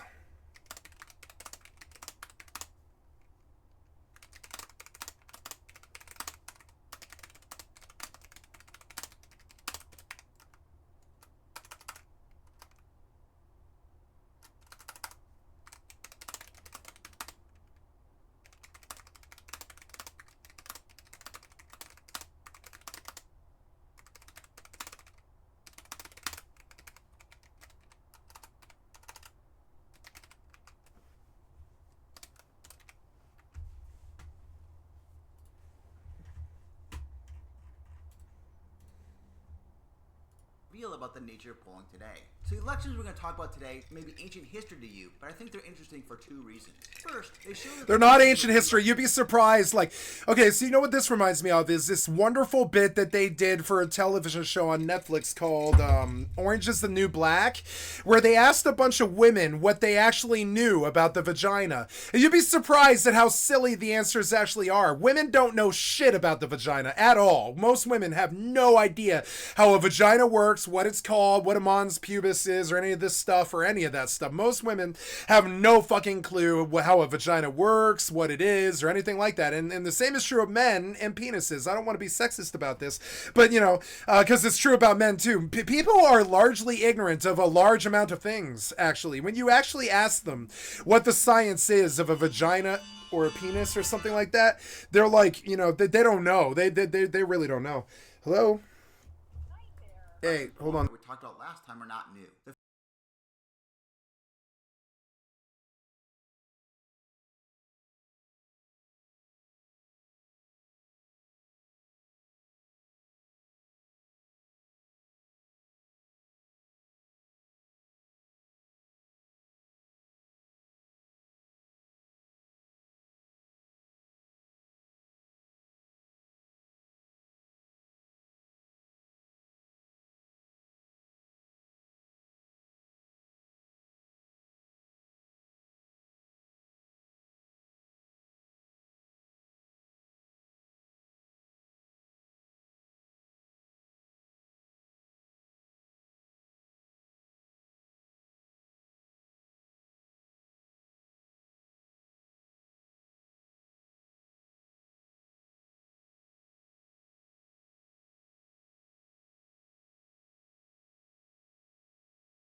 Hi guys, sorry about that. Got a long phone call, but you know I needed to talk. I guess I'll save this. You can buy this image for $1 million if you want it. It's not worth that, but you can buy it for $1 million. Reach out to me through my Twitch chat. You can buy this image in NFT form for $1 million. The money will go to fund my private war against the government to establish a gamers lobby that will protect the rights and interests of all the gamers. And I know I sound like Gerard running some kind of fucking charity scam, but I'm deadly fucking serious. That's what I will spend the money on. I'm not Gerard. I really mean it. I will form a lobby because it's really in my interest to do so. I really want to make them legalize the sales of online currency so I can unlock my earning potential. And so yeah, you can buy this image. It's called This Ring. It's something I drew while I was on the phone for 20 minutes. It is not worth $1 million. It's not even worth a penny. It is invaluable. And you can buy an NFT version of this. Not that I like NFTs, but you can get an NFT version of this, encrypted for you for $1 million, and you can put it on your fucking wall. It's a bit of my abstract art or whatever the fuck. It's a doodle. It's called This Ring, right? And it's red and blue. That's it. Red, blue, and black, like my life. And after I got done with the humans, and and we're gonna call this save as JPEG. We're gonna say Dis Ring. Right, you can't save this to this PC. No, I can't. I want to put it in my D drive. There we go, Dis Ring, and I am terribly sorry. I have to go help bring in the groceries from the car. That is going to take a little bit of time, probably 5-10 minutes, something like that. So I'm going to pause the stream here. I'm sorry, I'm going to pause the video here. So the poll got sorry guys. right, So I I had to wait out the timer. Hi guys, I'm back. I'm terribly sorry. So yeah, we're back here. I did what I was supposed to do, and in terms of who actually won. In fact, the final outcome was not known until 2 days after Election Day, when the results of California and Ohio finally came in. Now, although the Electoral College map looks like a blowout, which is an important point to note for today, geographic maps are always politically misleading whenever the political power of a state is different from its geographic area. Wilson won the presidency by winning California by a mere 3,773 male voters. Now, of course, every state is critical in this kind of level, but because of how close California was, we typically say that California was the reason that Wilson won in 1960. So as an interesting side note, he's like the only guy with the actual president information to be reelected until 1936, meaning that between 1832 and 1932, the only sitting U.S. president to be reelected to office was President Woodrow Wilson.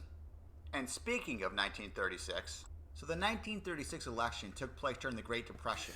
I can't wait when this 4 years is going to be up and the Republicans are finally going to fucking settle down, hopefully. And unemployment... It'll be so nice when Trump's gone. Like, legitimately gone, as in, like, you know, no bullets or election interference or anything like that. When he just peacefully ends out his 8 years. And it fucking better be that way, too. When the 8 years end... He'll just move on. They'll run some other Republican. At least that's my hope, because you know, and he'll just do his 8-year term and be done. I think that would be good. Levels continue to be extremely high even after 4 years of FDR's presidency. Typically a really bad sign for incumbents. And remember that this was a time when presidents, except for Woodrow Wilson, were unable to win re-election. So into the fray entered the sitting incumbent president, Democrat Franklin Delano Roosevelt from New York, and the Republican Alf Landon from Kansas. The Literary Digest again entered the fray with a pre-election poll. In fact, since 1916, when they correctly predicted 4 out of the 5 states, but not the overall presidency, the Literary Digest had correctly predicted every single presidential election. As a result, its polling release was one of the most famous and widely anticipated events of the election. In 1936, the Literary Digest took their polling to new heights, and they went all out in terms of the size and expense of their poll. Here's the cover for the issue announcing the final returns on October 31st, 1936, immediately before Election Day. As you can see, and as was the case in 1916 and still today, the results of pre-election polling took center stage. As an aside, if you think that watching election night coverage is a contemporary thing, here's an advertisement for Goodyear tires. This so-called polometer sheet is a talent sheet that people could use to record the Literary Digest results from each week of results, starting with September 2nd. Moreover, if you look carefully, you'll note that there were 3 radio broadcasts every week devoted to the latest poll results. Our obsession with pre-election polls is not a new thing. Oh my god. The results of the poll were That was actually so good. Goodyear Polometer for recording the Literary Digest presidential poll broadcast by the Goodyear Tire Rubber Company, Inc. Better times. Better times. Better times, better times. This is quite funny. I want to send this to my family. Goodyear Polometer for recording the Literary Digest presidential poll. Oh my God. However, if you look carefully, you'll note that there were 3 radio broadcasts every week devoted to the latest poll results. Nice. Yes, everybody would sit around their radio because there was no internet, and they'd be like, "Okay, we're gonna chalk it up here like we're at the horse races." And we're gonna be like, "Oh man, JFK is looking pretty good, but but his brother, is the real star," or whatever, right? And they're just like, blah, blah, blah. And they're like doing the numbers like they're like sports gambling or something. It's actually kind of funny. This is how it is too. That's how the election is. Our obsession with pre-election polls is not a new thing. The results of the poll were widely reported, not only by Literary Digest, but by other That's how this got started. Fucking Literary Digest. organizations as well, because of how accurate the Literary Digest poll had been and how famous it was as a result. What do you mean, like accurate? Excerpt of the final polling results, as it was reported on the front page of one local newspaper. Oh my God! Literary Digest would like dictate presidents like correctly, and so they all started so all the media just started like declaring the Reader's Digest fucking or Literary Digest fucking and poll as law. Crazy table shows the breakdown not only by state but also by who the voter reported. Fucking humans are so weird. Reporting in The truth is always so stranger than the fiction. It was a magazine. It was a Literary Digest magazine started the first poll. 1932. There's an amazing amount of data here. I mean, it doesn't surprise me. It's got to get started somewhere. But see, I had assumed that polls have been going on since, I don't know, since the printed word. I always assumed that polls were probably invented in Russia and were done the minute that they got the printed word, and they could just start printing out like a magazine telling people what their the people that they asked on the street who they were going to vote for. I always assumed that polling came from Moscow. Oh, my tablet is on. Oops, I'm going to turn off the volume. Sorry. Here we go. So yeah, like, I don't know. I always thought that polling would have started with the written word. Like the minute that they started printing like political pamphlets in Russia, I assumed that they would also have done polling in Russia. But no, apparently, well, I mean, I don't know. And think about how long have we been polling as the human race? Like when were the first polls? When in history were the first political polls? Because it's like interesting. The first known example of an opinion poll was a tally of voter preferences reported by the Raleigh Star and North Carolina State Gazette and the Wilmington American Watchman and Delaware Advertiser prior to the 1824 presidential election, showing Andrew Jackson leading John Quincy Adams by 335 votes to 169. That's what comes up for the Wikipedia? Wow. No way! Oh no, this is an opinion poll, but see, I'm looking for, and then in 1916, the Literary Digest embarked on a national survey. So polls are an American thing. I would have thought that they were Russian and pamphlet-based. And were meant to kind of dictate czars or whatever, but I suppose that wouldn't really be right because I don't think those countries had elections. They had nepotism, you know. They have like seizing parties and czars, and the Romanovs and stuff. They have like essentially nepotism. They don't have, they've got a regency. They don't have an election. So I suppose America would have been like kind of the first poll people. It rings a bell, yeah. It strikes a bell. It strikes me as right. Yeah, it seems right. But I wonder, like, really, I just don't believe that there wasn't people asking about elections way back in like the 1500s. I just don't really think that's possible. I think polls have existed before America. I just don't know if we have any history of it. And so there you go. If I wanted to be in academia, I would go figure out when the first polls were, and I would do poll science. And I would meet all the poll luminaries, and I would try to basically try to debunk them as like fortune tellers, essentially.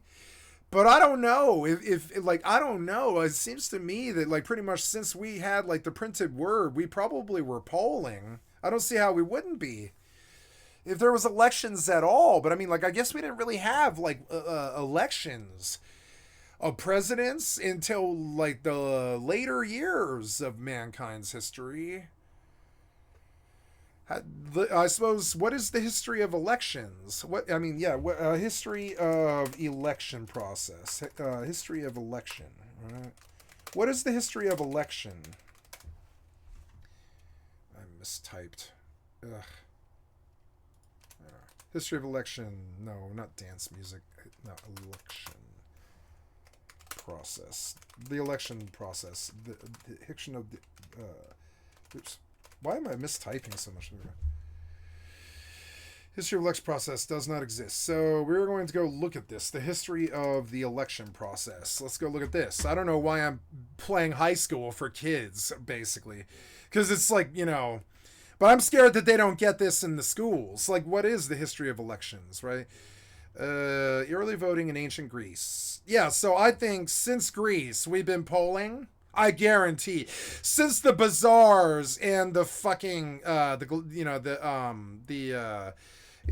the gladiatorial arena? Since the arena, we've had polling. I don't think it's this American thing. I think that's whitewashing. I guarantee we've had polling since like 508 BC or something. Since the ancient Greece people ran elections, I guarantee polls have existed, and it's weird. As long as voting's been around, I guarantee the polling's been around. They say the history of voting started from Britain? No, started with us. There's never been a vote in mankind's history until 1776. Which I just don't really understand that. Voting started with America? How is that fucking possible? It's just an assumption that I made that every other country at some point or another pretty much tries all political processes or just votes in all political processes or whatever. And there's right and there's left and there's voting and there's crowns and there's empires and there's, all this stuff, right? All these different forms of government, even parliament and stuff. But I mean, like, I was under the assumption that voting had been around since ancient Greece and polling too. But no, these are faulty assumptions. Like, I guess not. I guess polling is not something that has been around for a long time. So when you think about it, that's kind of a dark connotation for history. That we really have only had voting since like the 1700s. Pretty much before that, it really was like pretty much just monarchy, it was like you had no say.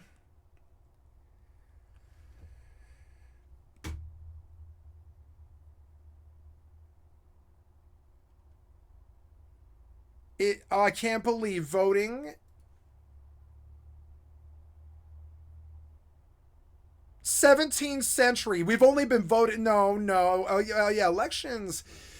I see. So it became common in the 17th century, but we probably did have like voting an election in ancient Greece. But it's weird because I think of this process as something that humans have done since basically the dawn of time. But no, apparently we don't really ask about leaders becoming leaders very much most of our history. Most of the time we just put up with it, I guess. We most of the time we don't ever really ask the public what they want. I guess that really was what was so great about the American experiment, is election. The amount of damage that Trump has done to the election process was very, very bad for America, because when you think about it, election is something that the whole world doesn't get really. A lot of the world does election now, but I mean, we didn't do it most of mankind's history. We didn't do election. We didn't give the public a choice. You know, we were just under the crown. So it sucks when this beautiful thing that our founding fathers built is torn down from the inside and stuff like insurrections happen and all this stuff. It really does. It's really bad because if you think about it, election is really what sort of made us truly great, because we didn't do that. We didn't do that for 15 million years or something like that. We didn't do elections for like 15 million years or something like that. We just had the sword and the crown. That's it. Chains and churches. That's it. So, you know, I guess that's sort of an eye-opener as an American. I always thought of as election as this thing that we kind of just did by rote. Anyways, we all just kind of like said what we wanted, and if it's a majority, you're hung or not hung, pretty much. You know, I always thought it was kind of like a majority rule thing. And I imagine it probably was most of the 15 million years. It's kind of a majority rule thing. But I mean, like, you know, but I always assumed that election was a really big part of mankind's history. But no, election's something that America did that makes us truly great for who we are, which gives you an idea of how bad Trump's damage actually kind of was, because he really did destroy our faith in the election process in a very fundamental way. And it sucks because when you really look at it, what differentiates us from basically the third world is actually elections. And every time one of these assholes, and it happens on both sides, not just Trump, every time either of these parties, they make a joke of our election process, it irreparably damages America in a fundamental way that I'm not sure Americans are even really aware of. Pretty much the only thing that we really have is our election process, and I never really saw it that way, but I do now, because otherwise we just got, like, you know, I don't know what you would call it, majority rule and mob rule, and I don't know, majority and mob rule isn't really, I mean, that's what elections are, but I mean, it's just squaring the mob so they don't have to be the mob is what an election is. It's just like, okay, well, here's what everybody says, so we don't have to mob each other or whatever. And so I don't know. Like, I look at the damage that Trump and his fucking cronies did to the last 8 years worth of election cycle. And not just him, the Democrats did it too. And I'm like, oh no, the one thing that differentiates us from the fucking plebs, essentially. The one thing that differentiates us from the third world, from the, you know, the place that we aspire not to be, is the election process, and that's been shit up and turned into a fucking joke. So you could kind of say that America has been shit up and turned into a fucking joke. And I think Trump thought that this stuff was just fine to do, to accuse the opponent of election interference or this kind of thing. Maybe it happened. I really don't know. I wasn't there. But either way, it basically irreparably fucking damaged something that we really, really, really needed. And I don't do this to make some anti-Trump speech, because I think both sides are guilty of this. I think it's actually just the government. The government is not too good about election, and this irreparably damages America, and we must fix this. The one thing that, you know, separates us from the savages is our election process, and we have let that go to the birds. Both sides. So we definitely need to worry about that. I'm gonna crack a beer. Learning about true American history kind of depresses me a little bit, because you realize how great we are and how bad these idiots have fucked it up. You know how badly they fucked this up. I mean, I'm serious. These idiots, the last 100 years of leadership, they have fucked up this country so goddamn bad. Both sides.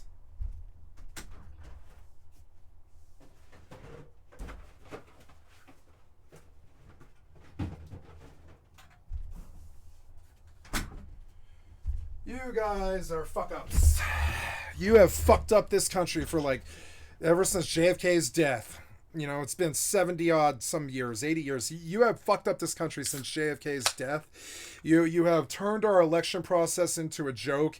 You have presidents doing Watergate, blowjobs, sleeping with porn stars, cheating on their wives.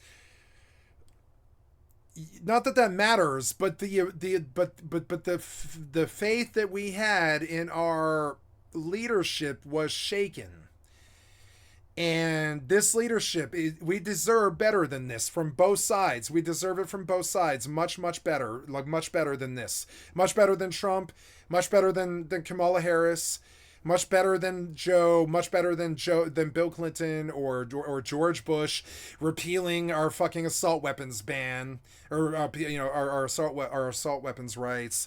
You know, George Bush committing 9/11. Bill Clinton and Glass-Steagall and the blowjob. And I mean, the leadership has been utter garbage since JFK's death. It really has.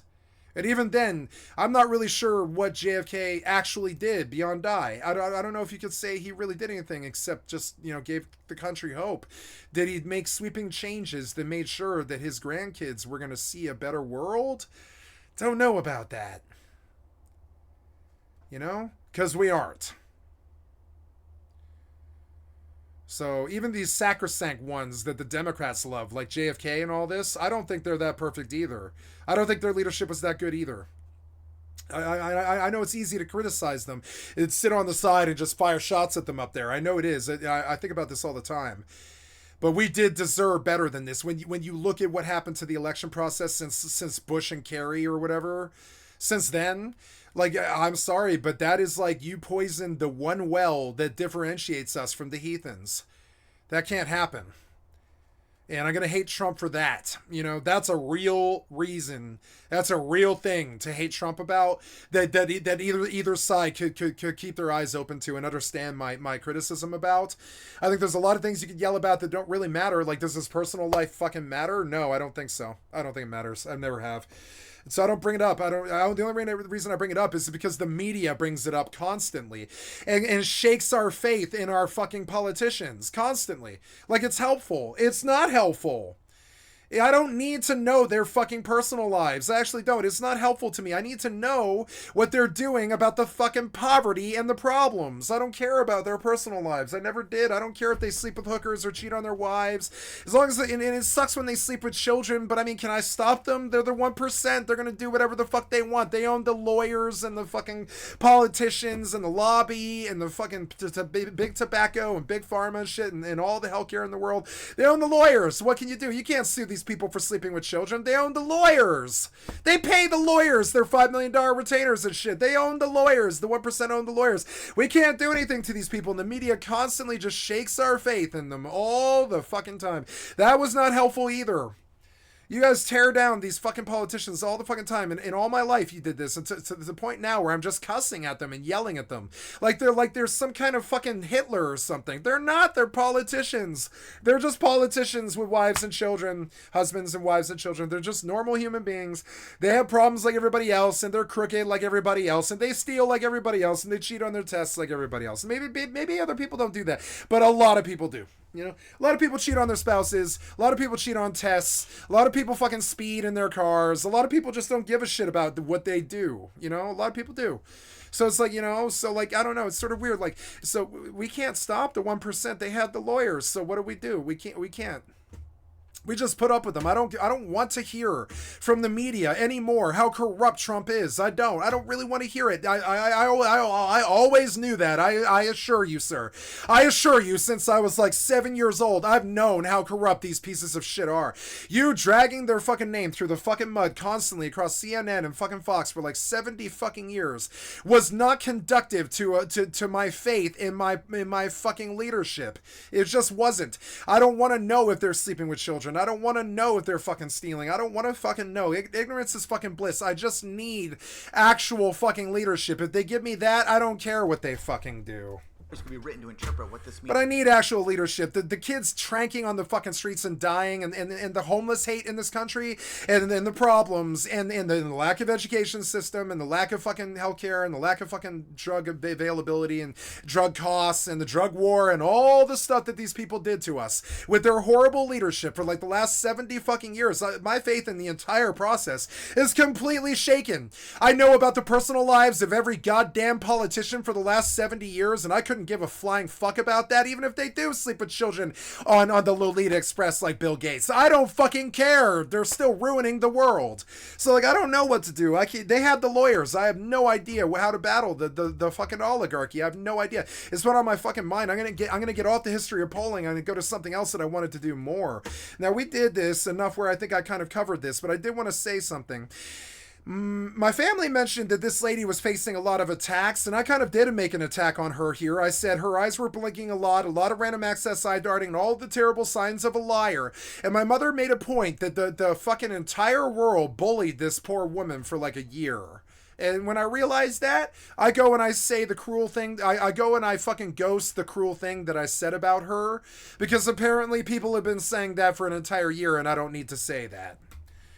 This is how somebody conducts themselves in public with couth and tact and a sense of community. If you are making an attack against somebody, you should only be making that attack if it needs to be made. If they've been attacked for a year, you can fairly surely let it go. Let the sleeping dogs lie. Because they've been attacking this lady for like a year for trying to say that Trump's polls were bad when they weren't. And I don't need to call her a liar. Apparently, Trump's been doing that for a year. So we don't need to attack her any further than she was.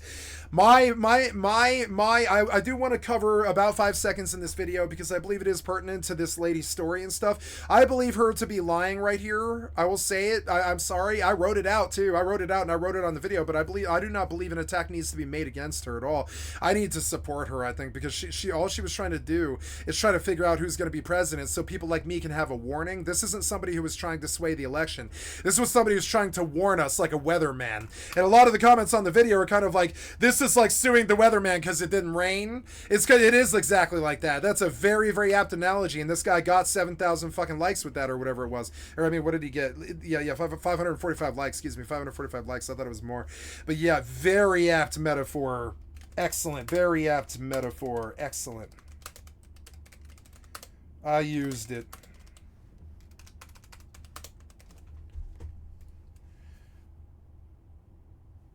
Yep, that's like suing the weatherman because it didn't rain. It's fucking stupid. All she's trying to do is tell us what the weather's going to be, and he fucking tried to destroy her. That's what he always does to people. He tries to destroy people for making mistakes. That's not how humanity works. That's the blame game. It doesn't work. We talk about the blame game all the time. Destroying people for the one mistake that they make just doesn't really work. Yeah, maybe she deserves jail for lying, I guess. But, I mean, all she's trying to do is warn the people who the president's going to be. She's not trying to tell people who the president's going to be. She's trying to warn people who the president's going to be. She was wrong, too. She was full-blown wrong. She tried to say that the Democrat was going to win. Not because she wants the Democrat to win, but because she thought the Democrat was going to win. That's what the goddamn numbers told her. I guarantee it. She goes with the numbers because her boss fucking requires her to. I guarantee it. She can't just try to dictate something like that. But I do believe her to be lying about this thing about, you know... And the complete about a bunch of the stuff that she was saying. To me, she's a confirmed liar because when I see her speak, I see lies really bad. I want to see her speak again. It was I saw lies all over everything that she said. She responded, and I want to see it. When she responded, she was lying out of her fucking ass though, and I didn't like it. I was like, yeah, right here, right. With remarkable urge. Change their process over time. Seltzer stuck to hers. Seltzer. There was no urge to change because it had worked with remarkable accuracy before that. Yeah, and she's lying though. Do you see her access her lie? Do you see her eyes reading a teleprompter in her brain about a lie that she's spinning? She's lying about this. She's lying out of her ass. Seltzer stuck. And he knows, because one thing I bet Trump is good at is understanding when people are lying. It's kind of funny, but I bet, you know, if there was something that I had to say that was positive about Trump, is he's too dumb to know why people are lying, but he's not too dumb to know when they're lying. right? He'll never have a brain that's good enough to understand why people lie to him ever, which is why we don't want him as a leader. Fucking Putin will walk all over him. Putin's a spy master from the Gulag. Like, Putin has walked all over Trump and terrified the shit out of him. I mean, Putin owns Trump and bends him over all the fucking time because he just isn't the same caliber. The only thing Trump probably does well is detect other lies and the other liars around him, because that's all he does. So the one thing he's probably actually good at is detecting when somebody's lying. That's how he caught this, probably. And he's like, she's lying, and he's right, she is. Look, and I'm gonna show it too. Watch her lie out her little fanny. She is lying. She was like, there's no instance, right? That's a lie. There's no urge because it had worked. There's no urge to change because it had worked, right? And she was like, the program was faulty, but there was no urge to change it because it worked, and it gave accurate results. With lie. Remarkable accuracy. No, she lied about that. She inflated the accuracy. That's a lie. For that. But, I said one day. No, we don't know. It won't. We don't know shit about this. And then my poll will blow. There's the hand waving that Bill Gates did over the Lolita Express and stuff. It's a liar. Blow up and land. It's a liar. Like, nobody talks like this unless they're lying. Little sparkles. Oh, there. Now she's there. She's random accessing a lie. Across the city of Des Moines. Well, it was across the city of Des Moines, and that was a real Trump thing she just did. She sort of trailed off and lets you fill in the blank there, but it's a lie. She actually didn't say the truth. Isn't that dramatic? Seltzer had already planned to. I don't like her. I don't like her, and it's weird because she quit her job over this. They destroyed her. They ruined her reputation. They destroyed her, but I don't like her. I think she's a liar. I'm not a Republican, and I don't believe in her. I don't believe she did any damage. Even I don't think she did any damage. He still got the election. I mean, I don't think she did any damage. Even he was that strong. Whatever. But I mean, like, I don't think she did any damage. So I don't really think she even should have lost her job. Even we bullied her over this. But I think I do see a liar. I'm terribly sorry, but I'm just gonna go with what I think I fucking see. Oh no! I think I broke my pen. No. I need this pen. No. Don't break, pen. You fell apart on me. You're so old and banged up. No. Wait, that's where the battery sits is all? Okay, so can I get this thing back together again? Is it working? Yes, it is. Thank God. I was like, no, I busted my pen. No. Step away from election polling, and she quickly made her. We deserve better than this. We deserve better than fortune tellers trying to sway elections. We deserve better than Trump. We deserve better than Kamala Harris, the non-entity. We needed, like, I mean, she wasn't a non-entity, but she is to me. I mean, I guess apparently she was a senator, but I don't really know. I didn't know she was a senator. I thought she was just a fucking DA, like in LA. She was like the federal prosecutor, but no, she was AG. She has held public office before. She was far more qualified to hold office than Trump was. She's actually really held public office before. She was not a non-entity. I did not know that, but that was the public's assumption because nobody had ever heard of her before. But no, Kamala did actually have quite a few years of political service. She was qualified to run this country. Trump was not. Trump is the non-entity who came up on a television show. Trump was the non-entity, and that's why we can't stand Trump. He was a non-entity. He still is, sort of. He's held held public office, but he was a dead slot. He didn't even get the wall that he wanted built. He didn't do anything.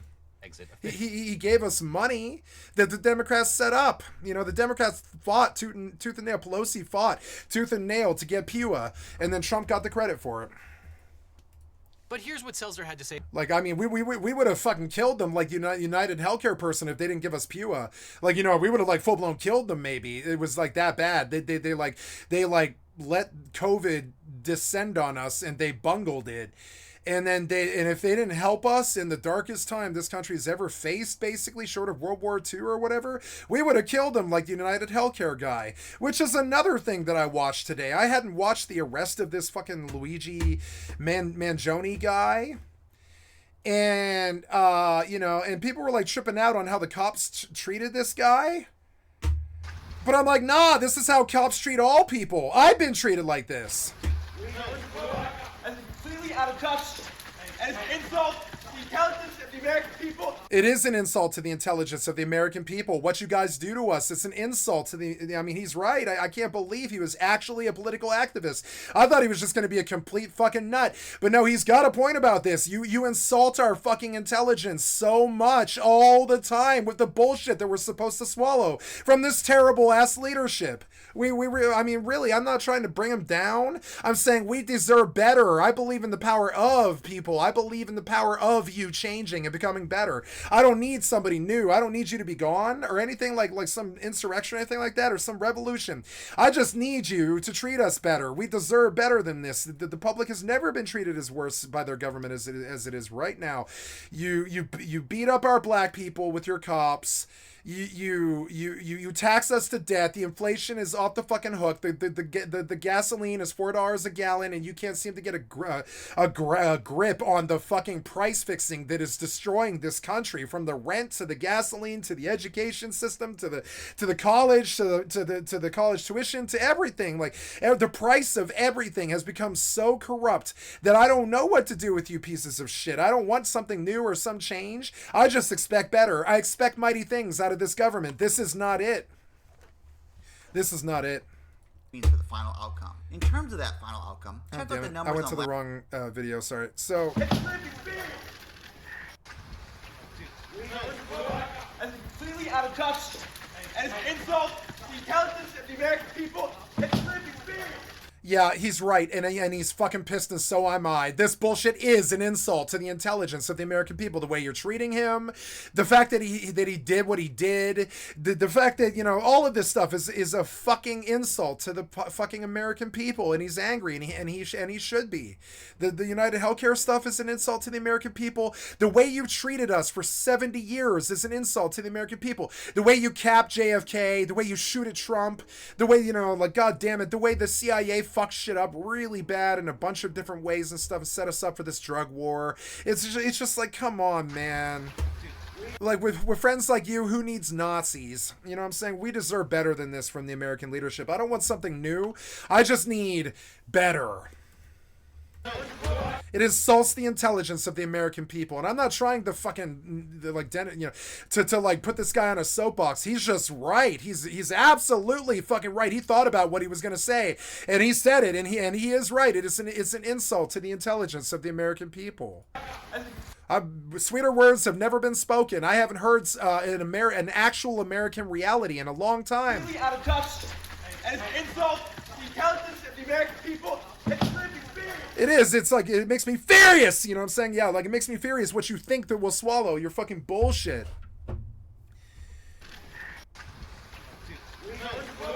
That's completely out of touch, and it's an insult to the intelligence of the American people. It's lived experience. Yeah, I have been judged, and that is an insult to the intelligence of the American people.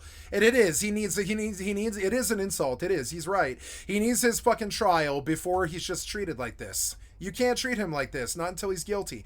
Sure, the minute that judge bangs the gavel and thanks the jury, you can fucking shove him into fucking walls. But right now, he's innocent, you worthless piece of shit, brutalist fucking effing pigs. You fucking piece of shit, brutalist pigs.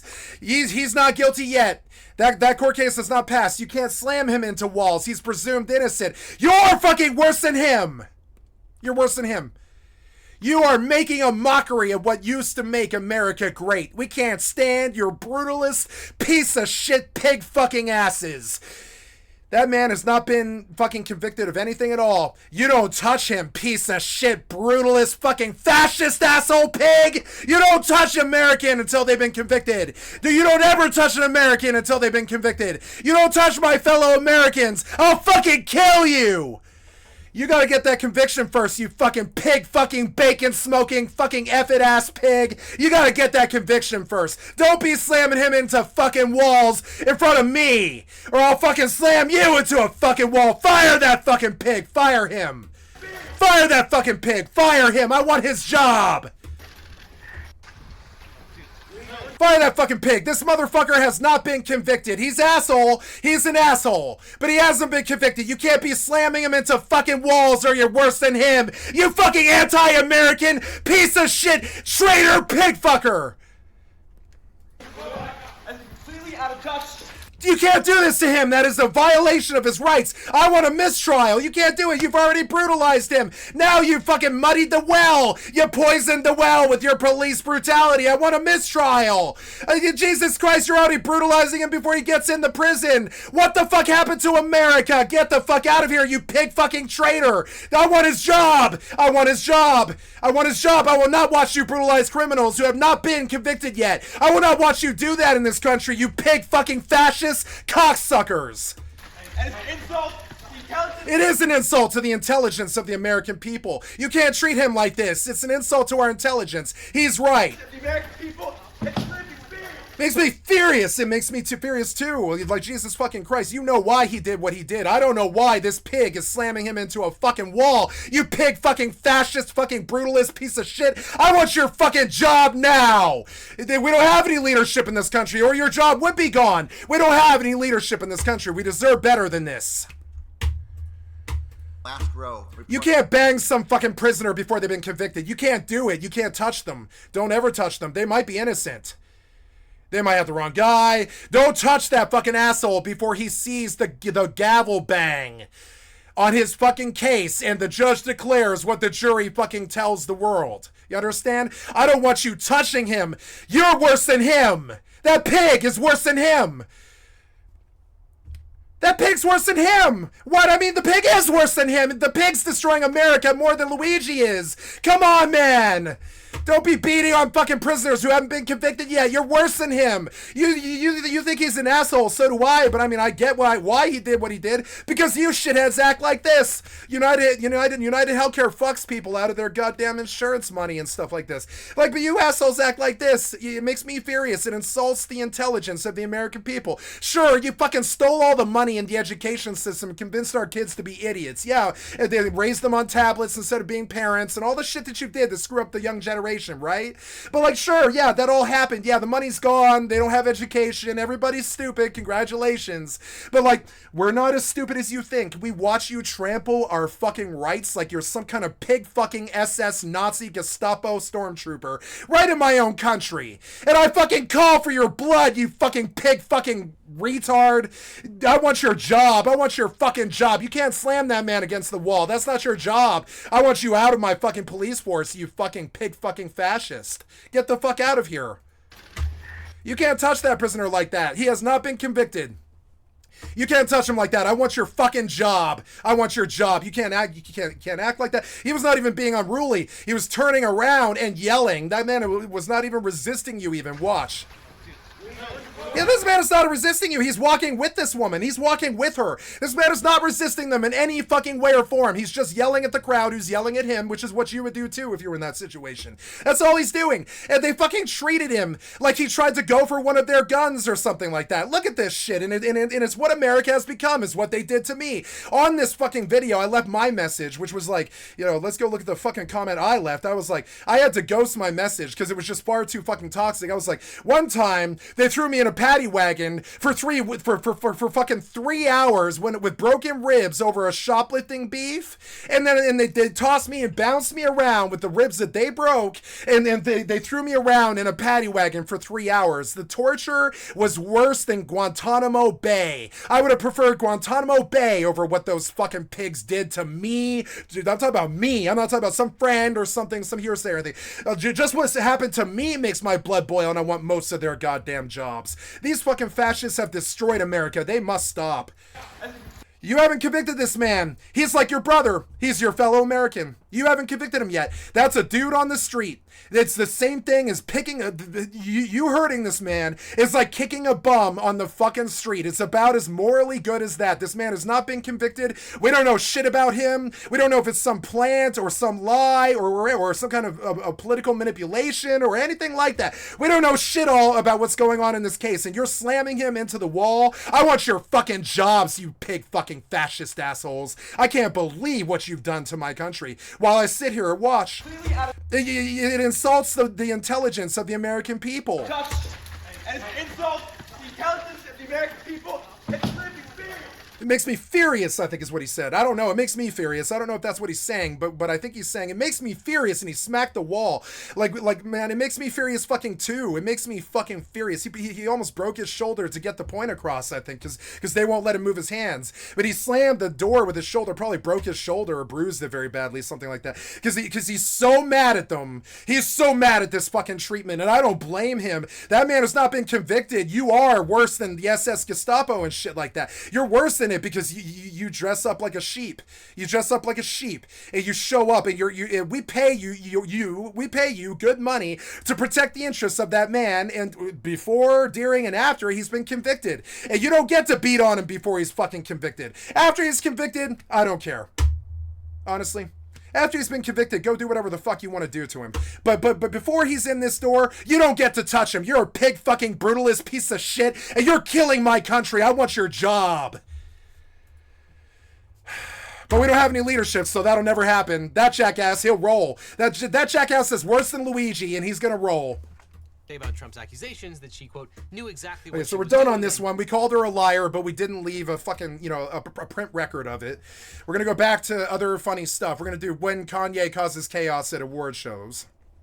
Kanye West crashing the VMAs. Thank you, Patrick CC, for the very timely, very good content 2 days before Christmas. Fresh out, 3 hours, very pertinent. I love Patrick CC, one of the best on the platform.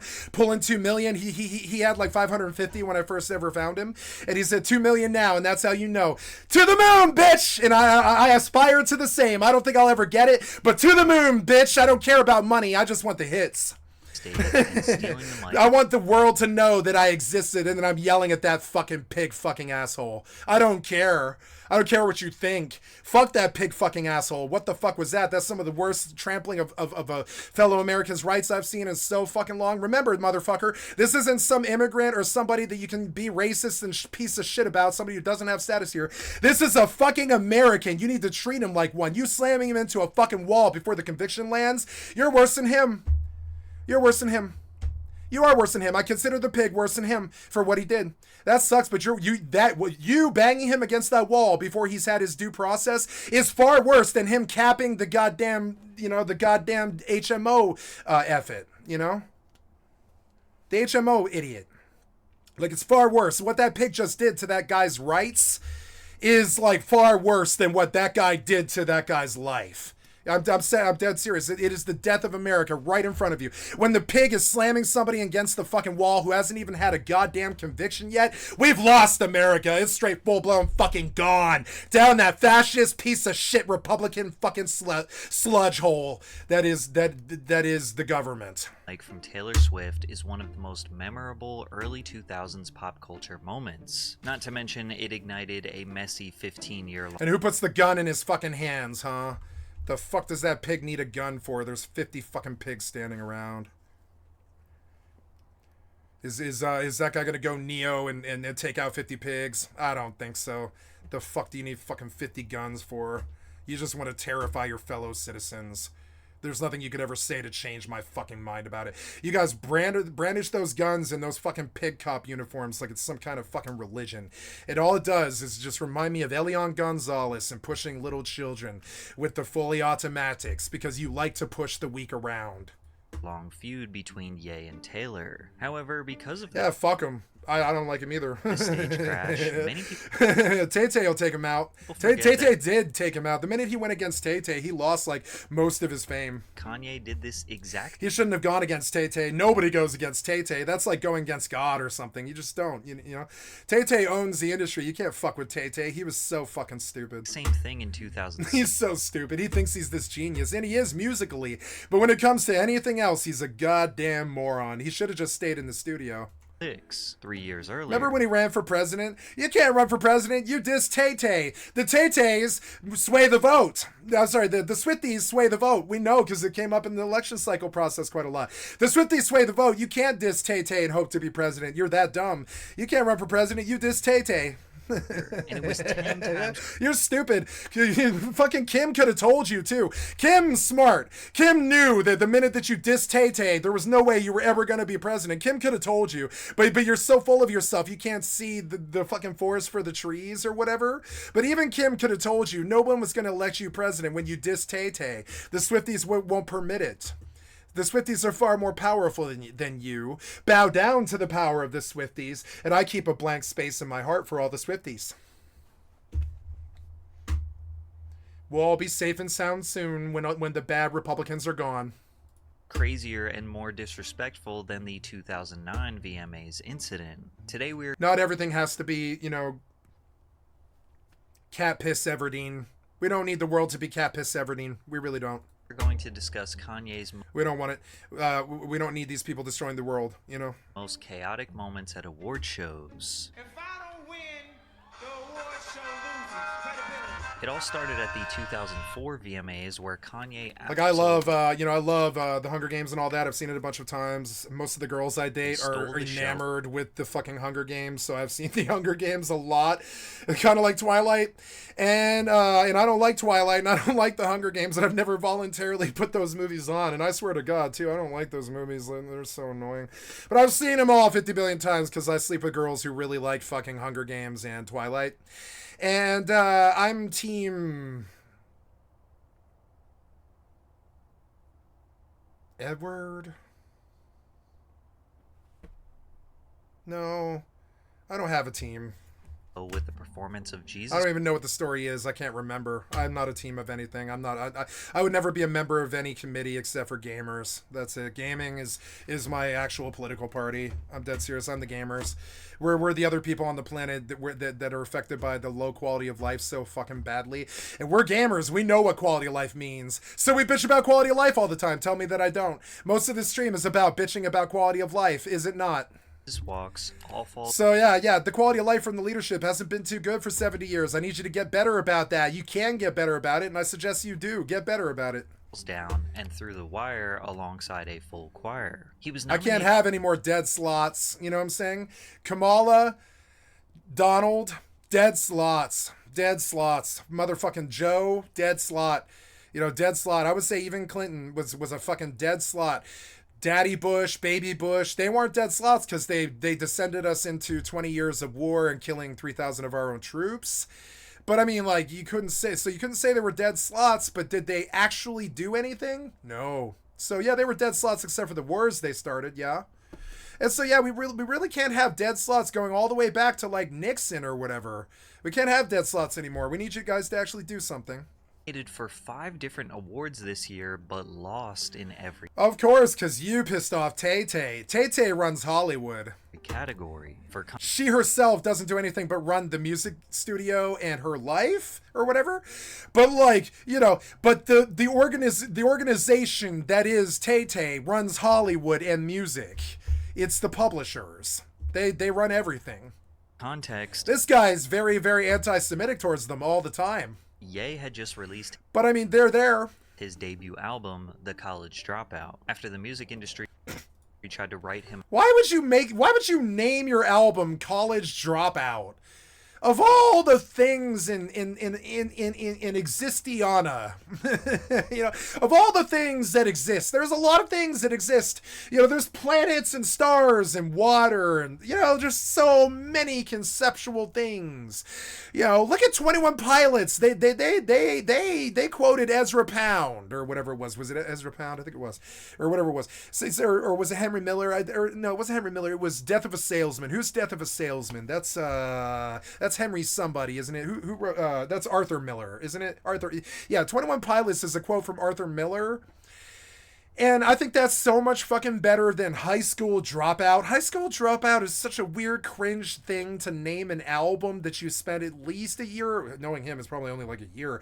But I mean, maybe a little longer. But for me, I spend 5 years on an album, something like that, and I'm sure as fuck not naming it College Dropout, because I'm not a college dropout. Or, I'm sorry, Wait, College Dropout or High Had School just Dropout? released his debut album, The College Dropout. Oh yeah, no, I guess I am a college dropout. Never mind. So my issue was, I guess College Dropout is not that bad of a title. I'm okay with it. High School Dropout would have been fucking terrible. I thought they said high school, and I was like, I'm not a high school dropout, but I am a college dropout. Yeah, and College Dropout actually has a lot of cool like connotations to it. High School Dropout is just a plain bad name for an album, and I thought Patrick CC said high school. I was like, ugh, High School Dropout has got to be the worst album title I've ever heard. But no, College Dropout makes a lot more sense. To the music industry. I stand corrected. I retract the criticism. It's fine. I get what he's getting at. Tried to write him off as just a beat maker. He sold No. Producers are not common. Real producers are not common. 400,000 You gotta remember, Kanye rocked the fucking radio for like 15 years or something like that. copies first week of an album that even his own label did not believe in. He was an underdog, but his sales data objectively proved that he won in the eyes of the people. So you can imagine that Kanye felt like he was snubbed. Just picture if you're in school and you had this speech and you're in speech class, and all these people are sitting up there telling their speech, and the bell rings on you. And kind of like when my last nomination was up and I didn't win, it was like the bell was ringing on me, and it's like I don't get to say anything again. Like VMAs, you get the most nominations and then you don't get to say anything. But he was just a few months away from the American Music Awards. I like that he registered his opinion, but it was a direct attack on Tay-Tay. Now Patrick's gonna play this, but I mean I want to see the Kanye Taylor Swift thing. It's been many years. I don't really remember this that well. I'm literally typing in Kanye Taylor Swift thing. I guess that's what it is. Oh my god. Is this DMCA? I don't know if I can do this. It is DMCA. I can't do that. Never mind. I have to watch the Patrick CC. Damn it. Where he was nominated for Best New Artist. Even though he didn't win any VMAs, he knew he had the AMAs. My fuck, she was hot 15 years ago. She's hot now, but oh my god, she was hot when she was like 25. She was like the most beautiful girl on the planet or something. Was locked in, but then he lost to a country singer named Gretchen Wilson. That we don't remember. Angry at the result, yay. I don't remember Kanye either. I remember one song. No, I remember two songs. Heartless is a good song, but I don't think he wrote that song. And then the one that was on the radio, I remember. No, I ain't saying she's a gold digger, right? Which is such a terrible song. I hate that song because he uses the M word as the main rhyme in the hook. And that's something you really shouldn't do, in my opinion. I don't care if that's your language and you can use it freely or whatever. You shouldn't use it as a rhyme hook. It's, at that point, like 550 million Americans are all humming the N-word. And you wonder where racism comes from. It's this shit. It's this shit. Stormed out and was quoted as saying, "I was the best new artist this year. I was definitely..."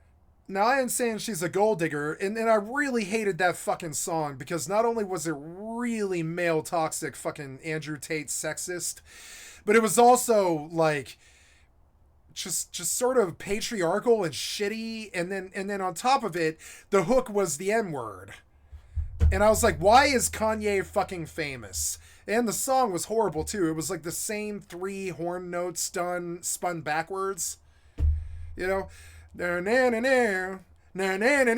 just 1, 2, 3, 4. You know, it's like 4 notes and they're spun backwards and screwed and chopped upside down because he's some kind of musical genius or whatever. But god damn it, that song was like a fucking hemorrhoid. The message was bad, the language was bad, the song was bad, and he got like more famous than Lil Wayne off it for some reason because that culture is all male toxic chauvinist, rapper bullshit culture. And they all think women are hoes. And so and then I hate when the rappers do songs like that are just like, she's a hoe, and and she's a gold digger or whatever. And you're like, no, did you need to say that? Did you need to make that point? I'm sure some women even identify with the song or whatever, but it doesn't really matter. It doesn't matter. You don't need to say those nasty things about fucking women. You dated Kim Kardashian. You should know better. I mean, you should really know better. Robbed, and I refuse Yeah, to. I mean, the respect there is just not there. I mean, it's weird. I guess you dated you dated Kim after you wrote that song. She probably dated you because of the song, honestly, because it made you so famous and rich and in the public's eye that it made it possible for her to date you, which is just fucking crazy that that's the song that probably got them together in the first place, which is just insane. It's, you know, because that's the only hit that he did that I can even think of. He had this name recognition, kind of like Michael Jackson. Like he wrote like 5 or 10 really good albums like Michael Jackson and transcended 40 years or something like that. But no, I remember one piece of shit song with a bad message from like 2004. I remember 5 or 10 Lil Wayne songs from that year. I don't want to sing them all because it's hard to remember them all. But I mean, like, I remember 5 or 10 Lil Wayne songs from that year, like from Carter 2. Or whatever, but I don't. But like the only song from Kanye I ever remember is that song about Gold Digger, and then the other one is Heartless, which is like the only song I thought he actually had any actual musical value on. But after I heard Heartless, I was like, oh, he is a virtuoso. He is a virtuoso. That is something that you could say about him musically. That is the truth. But, you know, is he good? No. To give Is he a good artist? No. Politically correct bull ass. And I hate it when it's that fucking definite, but no, he was not a good artist, no. And I know how popular it is to diss Kanye, and I know how easy it is to take a shot at him up there. But I mean, I'm just speaking from a dude who came up in the rap scene, not in the rap scene, but came up on KS 107.5 for 20 years. I listened to Kanye for 20 years, and it was just one song, and that song sucked. Comment. And I want to dislike him for what he actually was, you know? Not something that we assume him to be. I was the best new artist this year. No, you just had the best new song this year. You were not the best new artist this year. There were so many fucking good artists that year. Like, for instance, you remember Eve? Eve came out of the East Coast. She did that song with Gwen Stefani, Let Me Blow Your Mind. She came out that year. She was better than you. She was a Rough Rider. She rolled with DMX. You know what I'm saying? She was a bad bitch. And she rolled with the Brat and Missy and stuff like that. And that's a bad bitch. And she was way fucking better than you. She was way, way, way better than him as a new artist this year. And he was always so full of himself because you have to be. You have to be. I say the same thing too. I'll say the same thing too. I'll be like, yeah, I'm the best streamer. It's just true. I mean, I'm sorry. It might not be true to people's like numbers, but I am the best streamer, you know, and he has that same exact confidence. Confidence is a swagger you can't lose. It's just sort of weird. Once you have it, you can't really get rid of it. It's just there. It'd be downsliding and some sort of man thing if you ever ever thought differently. So when I started this, I started it on the theory. When I started this streaming career, I started it on the theory that I was the best streamer on the planet. I wouldn't have done this if I didn't assume it. If I didn't assume it, if I didn't believe it, you know, I might not be that at first, but we don't know. Go 50 years. We'll talk to me then. You know what I'm saying? Talk to me in 50 years. We'll see. So, you know, we'll see. We gonna see. We gonna see. Like Drake. You know, we gonna see. So the frustration from losing at both award shows caused him to lose his cool. The combination of that frustration might send someone over the ledge, especially if they're a new artist. And I can't blame. And so he's got the confidence and swagger that you can't get rid of. It's literally like a fucking thing. You just, if you go out on stage and you have to rock the fucking house, and they're depending on you to rock the fucking house. If you reach that kind of place in your career or your lifestyle, you get the swagger and you can't ever lose it. It's why I'm not afraid of fucking cussing the pig right to his fucking face. I don't care if that guy hears what I said. I believe what I said.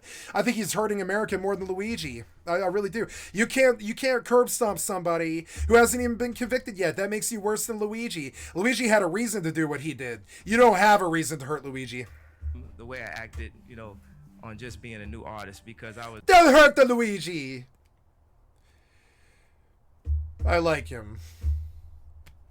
I'm ashamed to fucking admit this, and I'll cry while I'm saying it. I like him. It's like liking the devil. Fuck the devil. Shout at the devil. Always shout at the devil, right? Fuck the devil, but I like Luigi. I think he did something that we needed. And I think he closed it out with that screaming. And I'm sure he's going to do some more. And I like Luigi. Don't hurt the Luigi till he's convicted. You can kill him after he's convicted or whatever it is you're going to do to him, but don't hurt him before you convict him. That's not how America was built. Please do not trample the civil rights and liberties of my fellow Americans live on camera while I'm watching my own country die. Please don't do that. Do you see the tears? They're real. It's not drama. The tears are real. Please do not violate some prisoner's rights right in front of me. We used to believe in things in this country. We don't anymore. This country was always great. But understand, it's not looking so great anymore because of stuff like this. Was raised better than that. And we were raised better than that.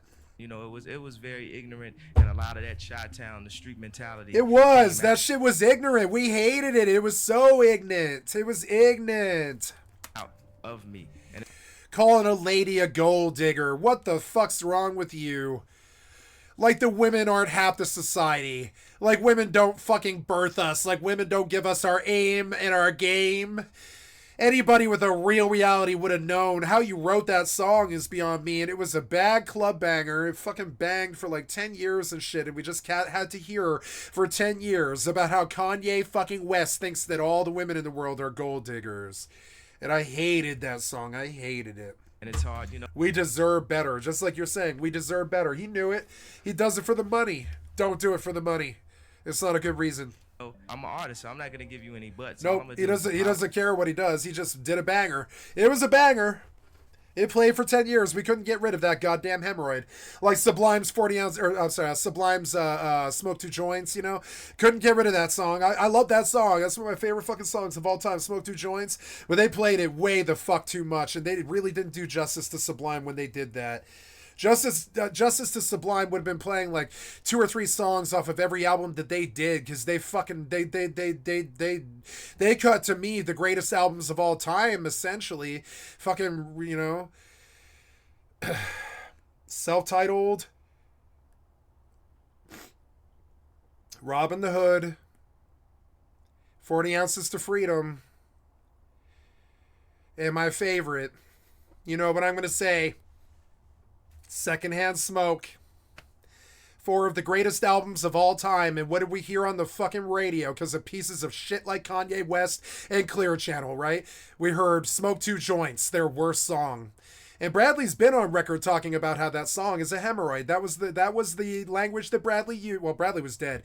I think it was Bud.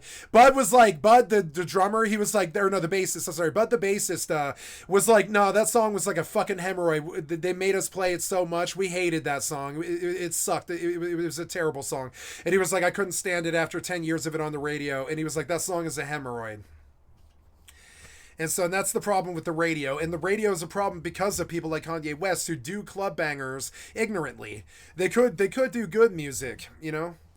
I want to apologize to all my role models, my father. Yeah, man. You made men look bad with that one. You made women look bad with that one.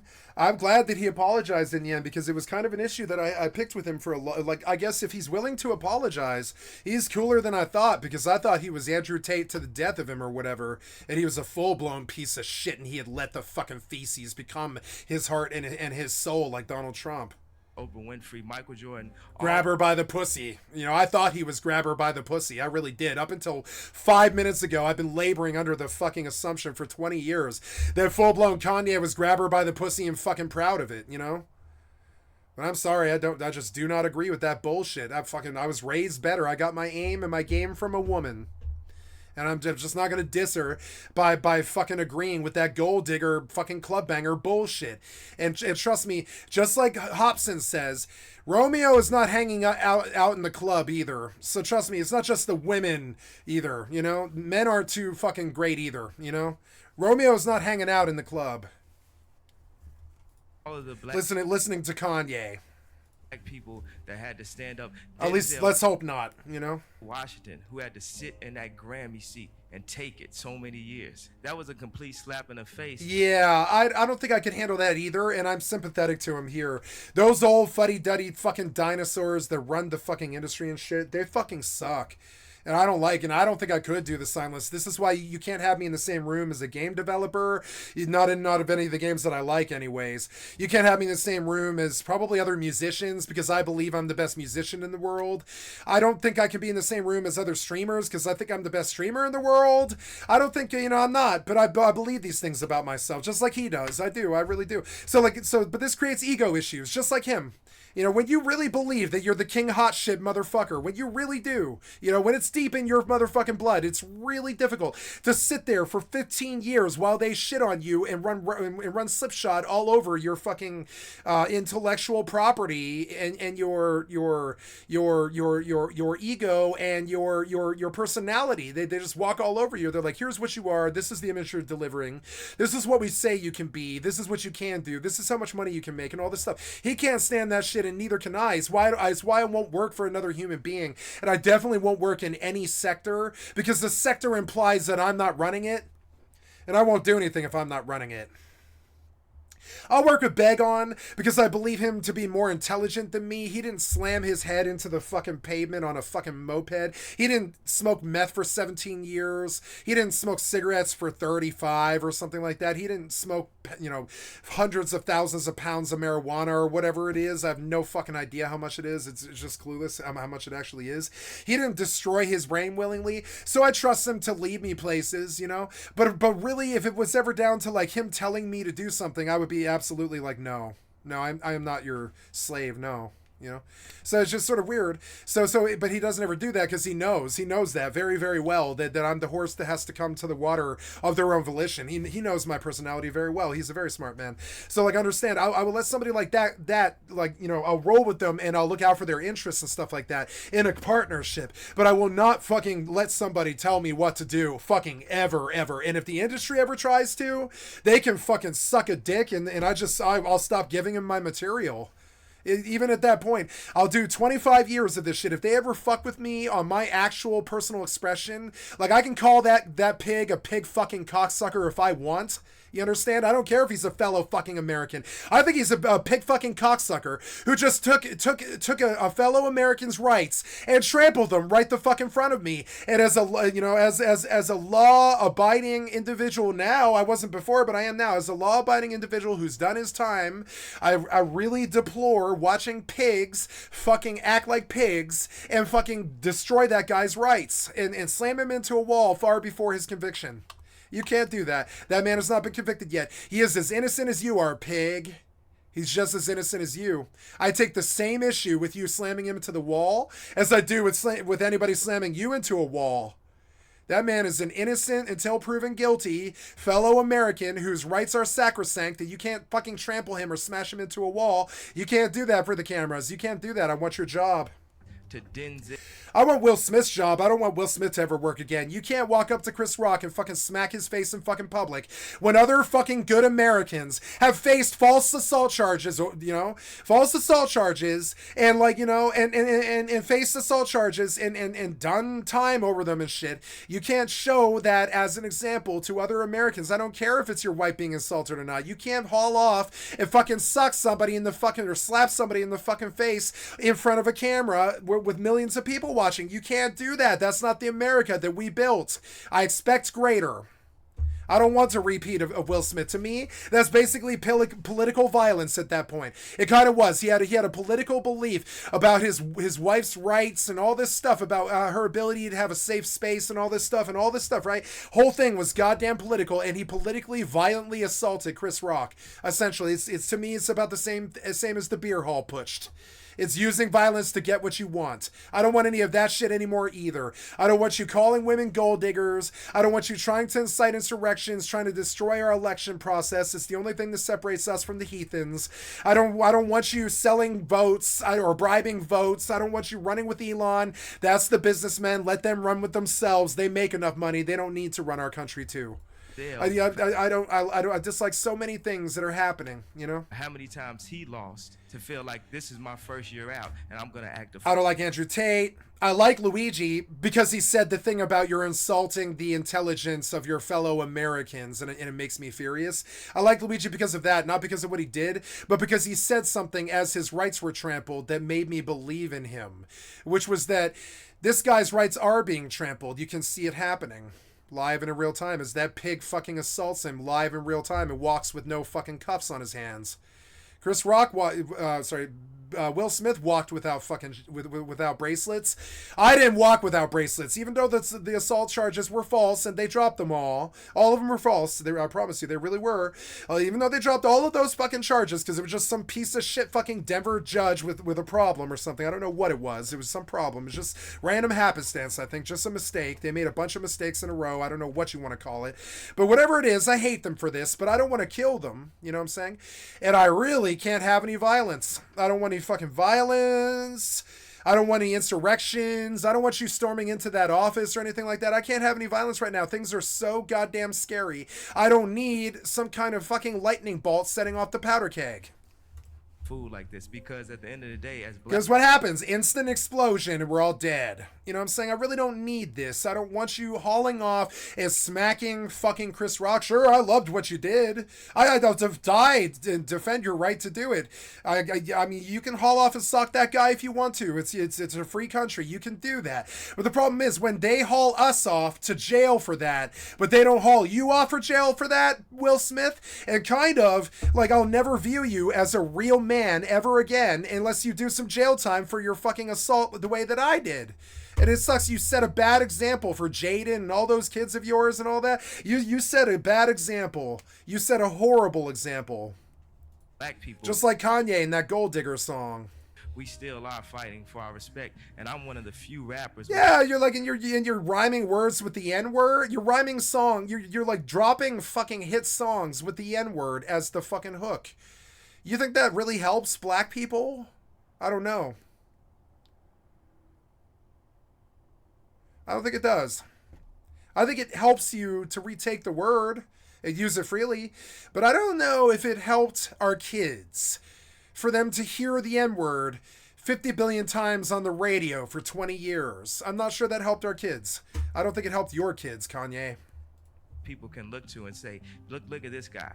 You know, it's okay to listen to rap music. So I take that. I hate, there's a funny writer on Venture Brothers who really stands out, and I don't know which one it is. It might actually be Steve Urbaniak. It might be. It probably is Steve Urbaniak or one of them. I'm not really sure.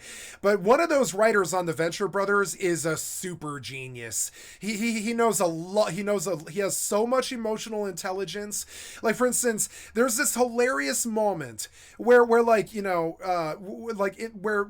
goons are talking to each other, the monarch's servants, right?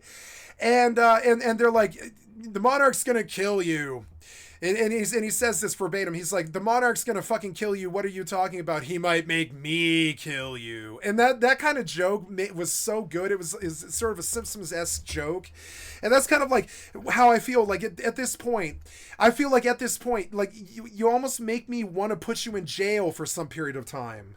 Not like not for using the N-word in a song. I'm talking about Will Smith. I kind of want Will Smith to voluntarily do some time in prison so that he can set an example for the other strong men in this American community who actually did time for their assaults. Will Smith assaulted that man.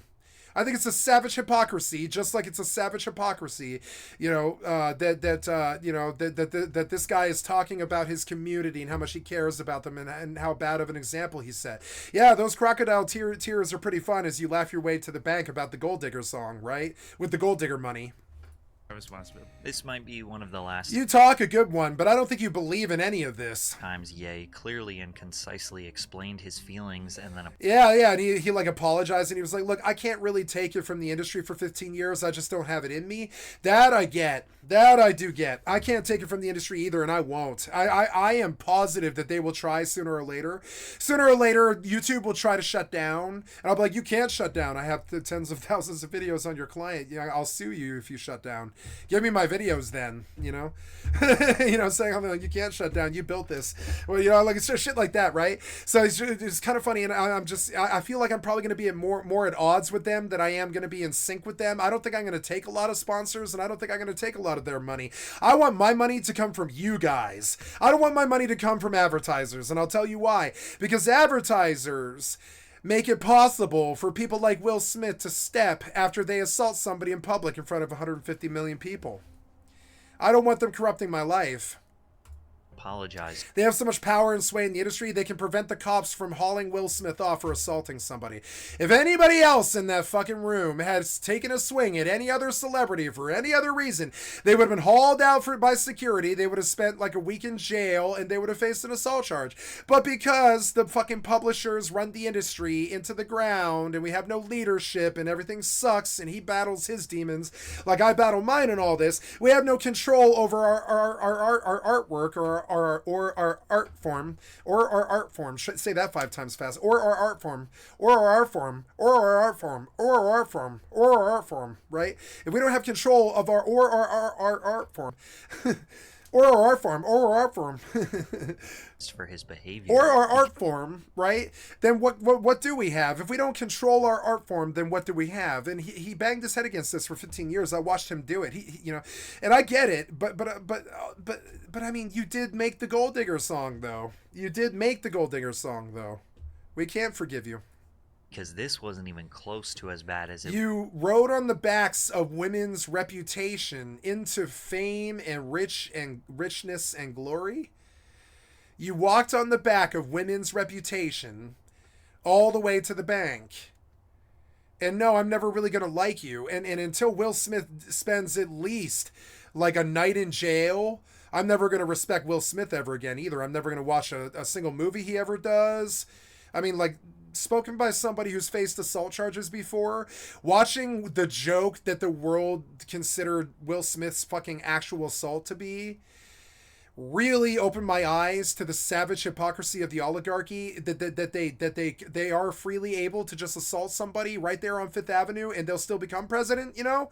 That's how bad the oligarchy has actually got. Will Smith can full-blown swing on somebody right there in public, and he doesn't face assault charges and years in jail like I do, you know, because it's a savage hypocrisy. They're just richies who just don't obey the rules. So until Will Smith gets his honor as a man back, and I hope this reaches him sometime in his life, you know, before he passes away or whatever.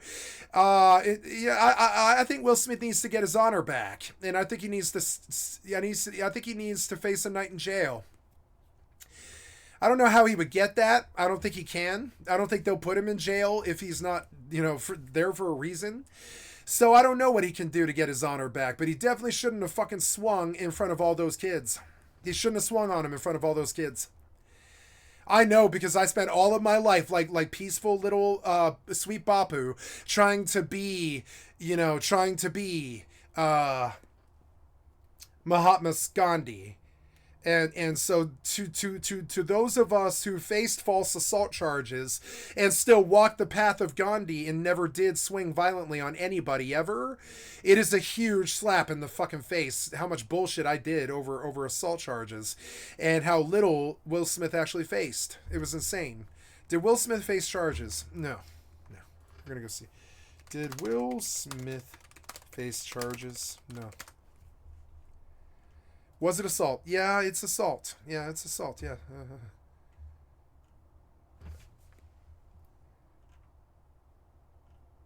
He committed a Class A misdemeanor of assault, which is at least like 3 months in jail, something like that. He committed a Class A misdemeanor of assault causing bodily injury. And he did it in a really effeminate way too. And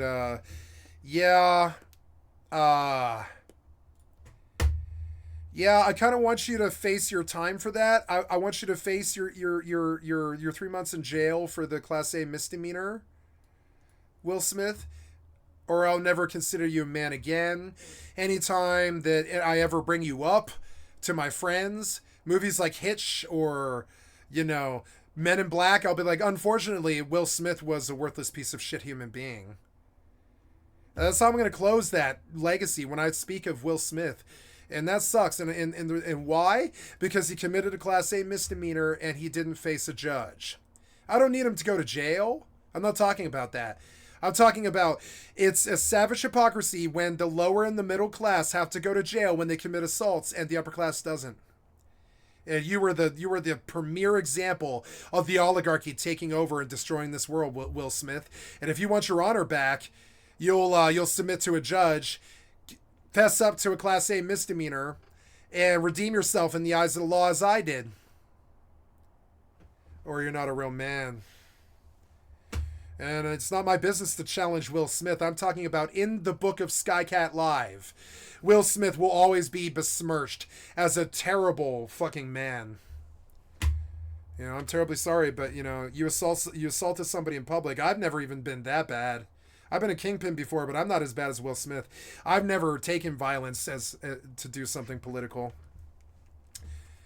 So until you face your time, Will Smith, or you fess up and see what a judge says about it, a judge isn't going to throw you in jail. He's going to be like, no, I'm sympathetic to you, and so is the jury because, this guy, insulted your wife. He got what was coming to him. And they're going to dismiss you, But until you do that, like I did for my assaults, I don't consider you a man. I'm not watching your movies. This is probably the last time I ever even talk about you. You're not a man. You aren't helping I'll tell you what my man code is. It's a man should be mentally, physically, spiritually, and emotionally available to his partner, his kids, his partner's kids, and the kids in his community and his community. You aren't doing that. You were doing something else. You were doing political violence like Hitler. And I think you need to face your day in court. I don't need you to do jail time. I need you to show your kids and the rest of society that you have some hint of remorse for what you've done, or assault will become the law of the land. And if you're rich, you can just punch somebody.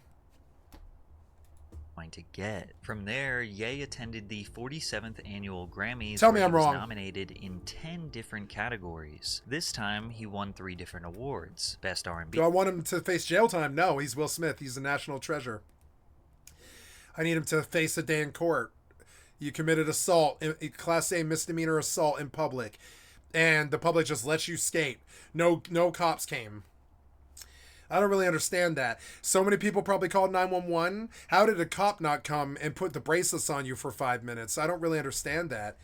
It's a savage hypocrisy, and it's proof that the oligarchy has destroyed our country. And until you face time in jail, Will Smith, you're persona non grata to me. You aren't a real man. B song, Best Rap Song, and the one that mattered the most, Best Rap Album. He hit the stage and delivered one of the It was most not iconic Best Rap Album. That would be Kid Cudi, Man on the Moon. speeches of all time. Everybody asked me the question. They wanted to... I was listening to rap back then too. You can't trick me. I could be a producer, and I've made better music than Kanye. Like, I'm sorry, but you know, like, fuck that. You can't trick me. I actually am like a fucking industry person. I've never been in the industry, but I've done music like it's a fucking autistic fucking dream for 30 years. Every genre, every artist, everything, every fucking genre. Gamelan. I can name Gamelan artists. You know what I'm saying? Like every fucking genre. Small on My Back, or I'm sorry, not Small on My Back. What's it called?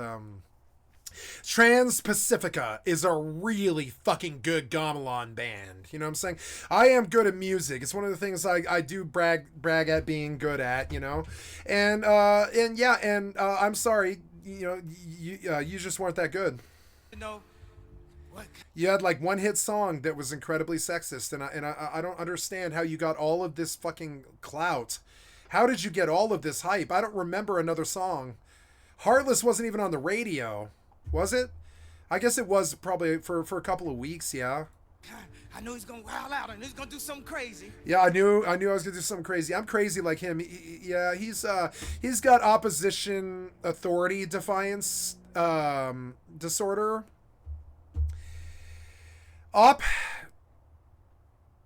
Authority is a really, really bad condition. You can see the resentment in his eyes. Like, for instance, one of the reasons why I call my stream snipers so many different foul names, and I allude to so many different foul things about them, why I cyberbully my own stream sniper so much, I'll tell you why. It's because he thinks that he's the authority. He thinks that he's better than me. And he thinks that, but he's not. And he's just not. He doesn't have the hits. He doesn't have the money. He doesn't have the support. He doesn't have the people. He doesn't have the love. He's just not as good as me. He's just not. And so, and so I have this opposition authority. You can see it in Kanye's eyes right here. It's a mental disorder. It's like they made fun of it in Back to the Future when Marty gets called a chicken. It's this hilarious thing that all the women have a secret that they keep. They know their husband's foible or whatever it is. And so and Marty's foible was that no matter what it was, if somebody called him a chicken, he would just rise to the challenge. It didn't matter what it was. And this made it incredibly easy to completely manipulate him all the time. He's like the dumbest dude in school because anybody who calls him a chicken just can basically take over his mind and live in his head rent free until there's some kind of confrontation where Marty commits assault or something stupid like that. And people use this against him all the time. And it's called opposition authority. It's actually really fucking bad. I'll go toe to toe in the cell with the pig. I'm not kidding when I say that. It's not some rapper fucking quote. I actually want to go toe to toe in the cell with a pig. I've been hurt by cops so many times. I kind of want to go toe to toe in the cell with the pig. And I've got that crazy. Do you see it in my eyes? I've got that crazy opposition authority. I can't be told what to do. It turns me into a crazy person. And that's exactly what you're seeing here. Right? And so I think one of the problems about the stream sniper is he asserts control over my life by coming at times that I don't want him there, right? And so I resent the opposition. You know, I do. I just cannot stand. I oppose the authority. It's in a way that is authority. So I will endlessly oppose it for the rest of my goddamn life. You cannot. My dick will never be in your mouth. It sucks, but it is true. You know what I'm saying? It will never happen. The authority is just, you know, I believe we even could have probably been friends or whatever. I remember when he first came around or whatever, he had a name and I've even forgotten what it is. So it's just sort of weird. So we had our opposition thing, and he thinks that he's special because I go up against him and I cuss him all the time or whatever. But no, I treat everybody in the entire goddamn society exactly like I treat you. If they think that they're better than me in any way or form. I cuss them the same way that I do the stream sniper. I treat them the same way as the stream sniper. I cuss them right to their fucking face. Pigs, it doesn't matter what it is. I'll do it right in court. It doesn't matter what it is. I've got opposition authority really bad. You can see it in his eyes. He's got it too. It's a sick, terrible affliction. And my stream sniper does use it all the time. He does. He uses it. And I'm very fucking aware of it. It's like Marty being called a chicken. I'm very aware. I rise to the challenge every time. It doesn't matter. And I'll never stop. And I admit it. It's a crazy social, disease. It's a crazy social disorder. Opposition authority. It's not good. Everybody wants to know what I would do if I didn't win. Yeah, like why? Yeah, like everybody wants to know because he has the opposition authority. He's gonna fucking say something. I will always say something. I'll be in the fucking town square as you clap the irons on me, and I'll be yelling to 200 people about how fucking foul you are and how fucking badly you're destroying the country, right to your fucking face. It doesn't matter what it is. As you slap the bracelets on me, it doesn't matter, and I'll speak like him. What are you going to do if they fuck with you? Oh, I don't know, but I've got a pretty good fucking imagination, and I'll leave it at that.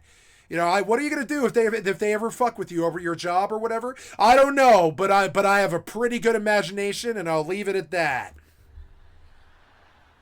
I guess we'll never know. Notice how he meant...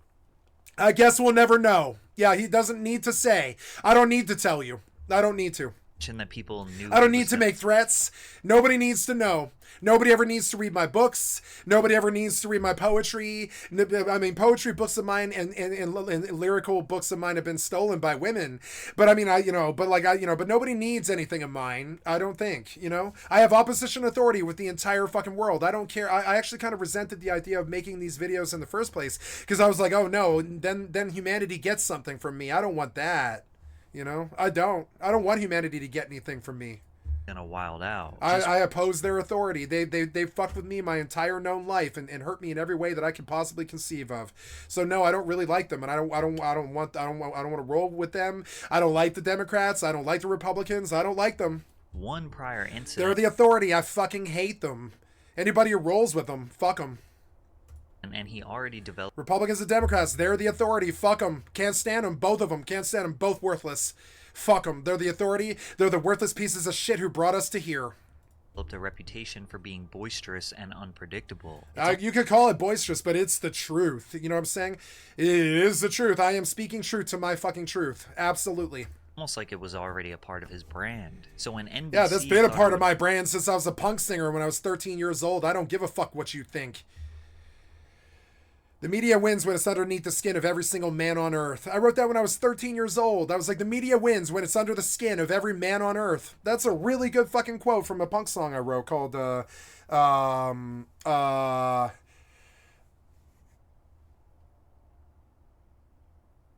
Product, I think. Yeah, I think it was called Product. Yeah, it's like, and I remember the hook is like, when they tell you what product would be perfect for you, oh yeah, well you don't really know me, so fuck you too. And that was how I closed the song. And I closed it lyrically. I was like, well, you don't really know me, so fuck you too. And that's how I closed the song. I was like, you don't really know me, so fuck you too. That's the problem with advertisement. They don't really know me. And their algorithms don't really know me. They don't. Predictable. It's almost... You don't know me, so fuck you too. You know, I don't like your advertisement. I won't voluntarily watch a commercial. I will not advertise anything. That's another thing. I can't ever take a sponsorship because that's going to require advertisement. I believe in ad busters.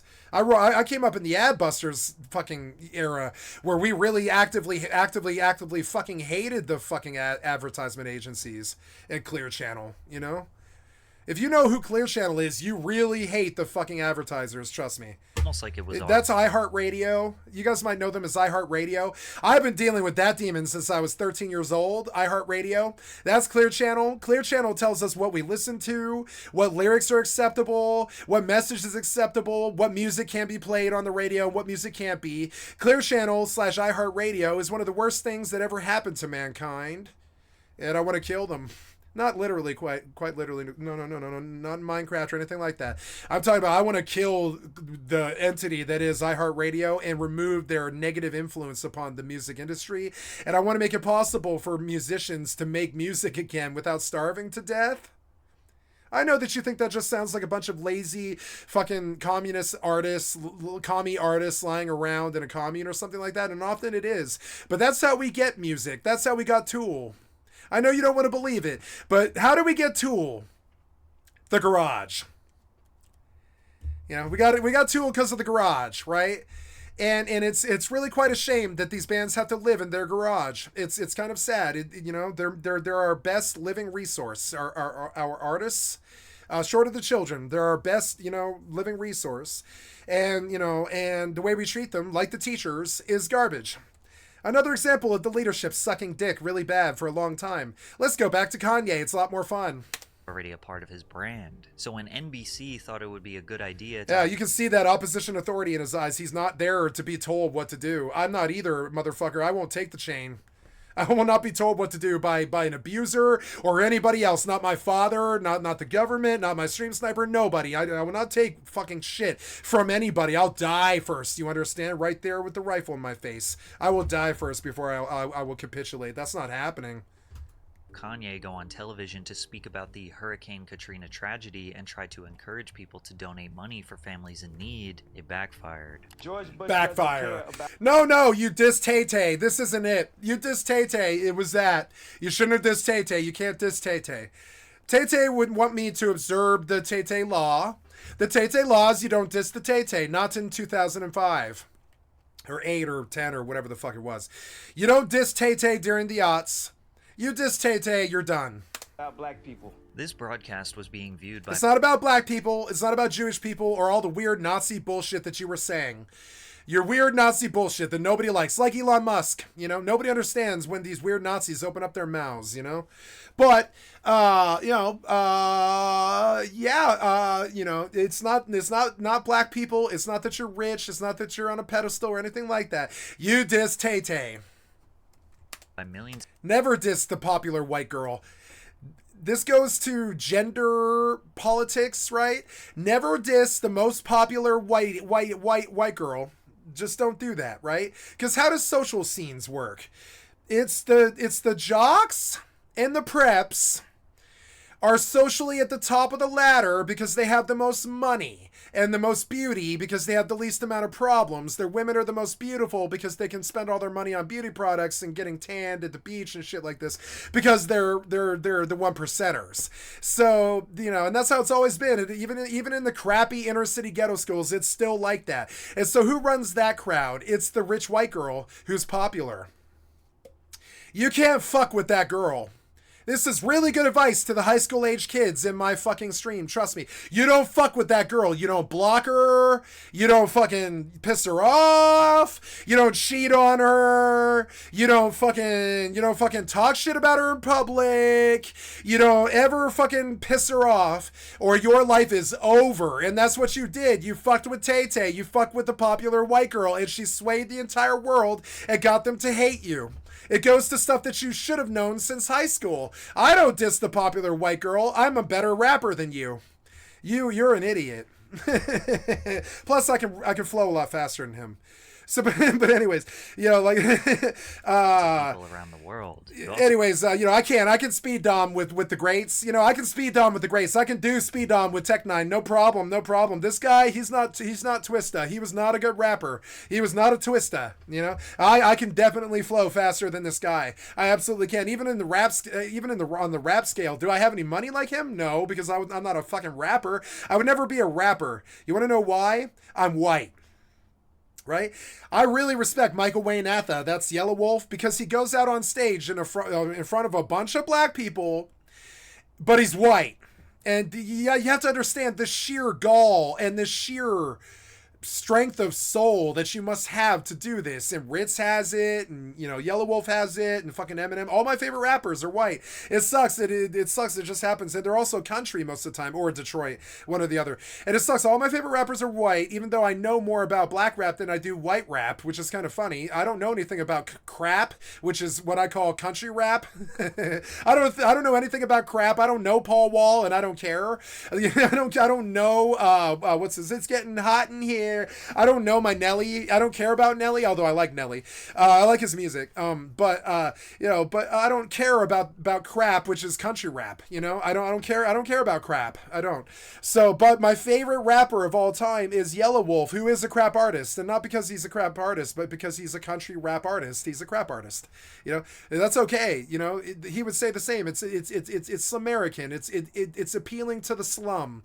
I don't come from the slum, but I mean, I've lived in the slum. I mean, I know the realities of the slum. I have been a kingpin drug dealer in the slum, and I have bought hotel rooms and ran with hookers and dealt fucking crack to fucking homeless people and shit like this. You understand? Like, I didn't want that reality. I just sort of fell down to the streets. I did. I didn't want the reality of the money because I wanted to solve all the problems of everybody around me. That's why rappers become rappers. They want to solve all the problems around them. Also have to consider that this they want to play Captain Save-A-Ho like like E40 say, right? Like E40 is not my man. I've never met E40, right? But E40 say it right. Everybody wants to play Captain Save-A-Ho. I know, because I do too.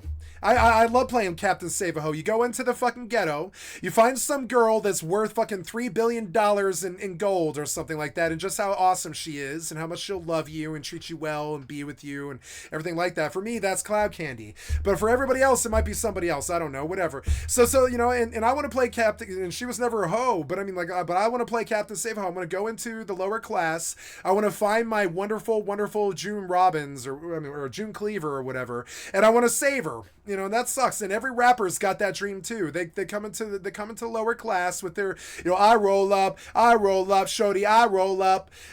You know, like that shorty, I roll up thing. I would love to be a rapper, but I would never be a rapper because I'm white, and I don't have the physical strength to go in front of a crowd of black people and not laugh at myself. I just don't have it. Eminem and Yellow Wolf, they front enough to be able to do that, and Ritz and stuff. I can't go in front of a cloud of black people and not laugh, knowing how stupid it is that a white guy is doing rap. I actually can't do that. You know, and I like white rap. I listen to primarily white rap. It's annoying. Not all of it at all. I came up on Dr. Dre and West Coast, you know, and Nas and stuff like that. Nas is almost my favorite rapper. But like, you know, I would say that the message, I really wasn't too down with the message unless it was anti-government. Let me say what I want to say. Let me smoke what I want to smoke, you know? There was a lot of that. There was like, let me fuck what I want to fuck or whatever. There was a lot of that, you know, if I want to fuck hookers, I'll fuck hookers or whatever. There was a lot of that.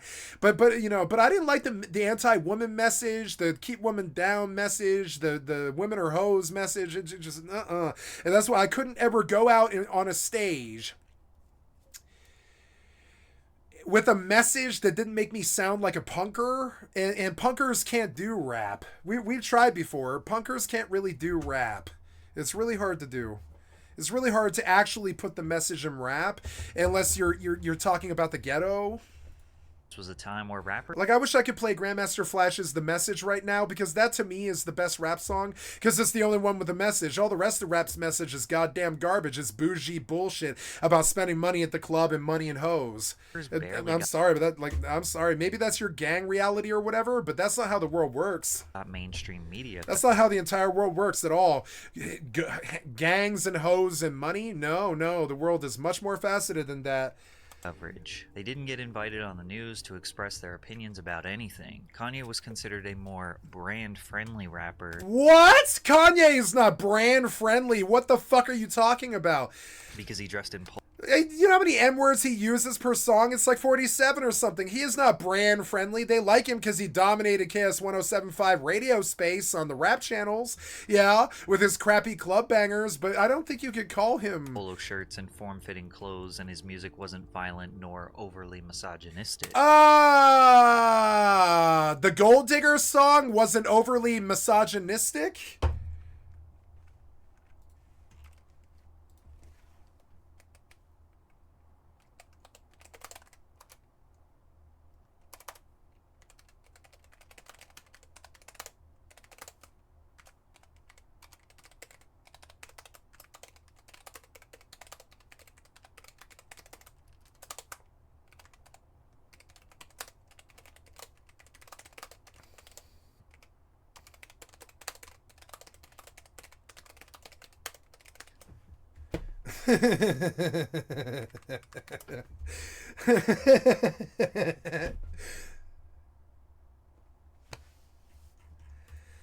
Yet despite all of these so-called benefits he was receiving, he wasn't just going to suppress his First Amendment right. However, many people thought his comments were baseless and appalling. Little Mama, oh my god, Little Mama went up on stage during oh my god, Little Mama went up on stage during Jay-Z and Alicia Keys. Singing New York. They sing that New York song, which is like a fucking cultural phenomenon, that New York song. We heard that streamer singing it recently. Like, that song was a cultural fucking phenomenon and stuff, and Little Mama helped herself on stage to Jay-Z and Alicia Keys' performance. Oh no. Okay, so let's go look at that. I wasn't aware that happened. We can't watch the actual thing itself, but let's go look at an article about it. Yes, Little Mama went on stage during Alicia Keys and Jay-Z's performance at the 2009 MTV Music Awards, even though she wasn't part of the show. Why? Oh no, you killed your career. MC Light? What do you mean MC Light? That's like from 1989 or something, isn't it? Oh no, growing up hip hop on Atlanta, that's like the ghetto version of 106 and Park or whatever. Oh no, and she starred in a movie called All In. Oh yeah, this is it. I'm either famous or I'm not, and the answer's not. Oh no. I'm sorry, so I don't even know who Little Mama is. Oh no.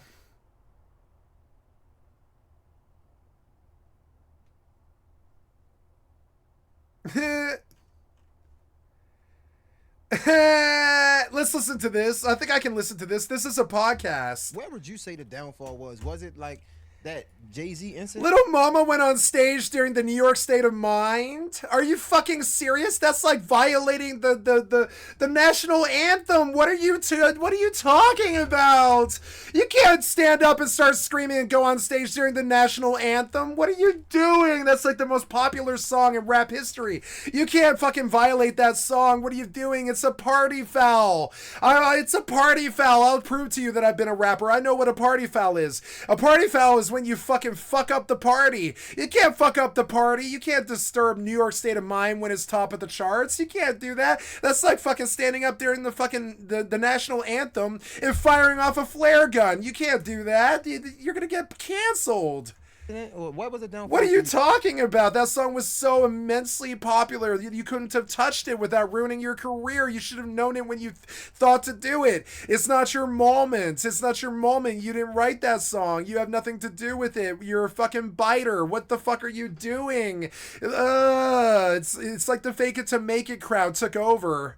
Don't fake it to make it. Be real. The fake it to make it is terrible ass advice. Don't fake it to make it. Just keep going. Yeah, that's good advice. Like, don't ever stop. Yeah, that's good advice. Bad advice is fake it to make it. Don't fake it to make it. Be your own fucking badass. Don't ever go out on someone else's stage. What are you doing?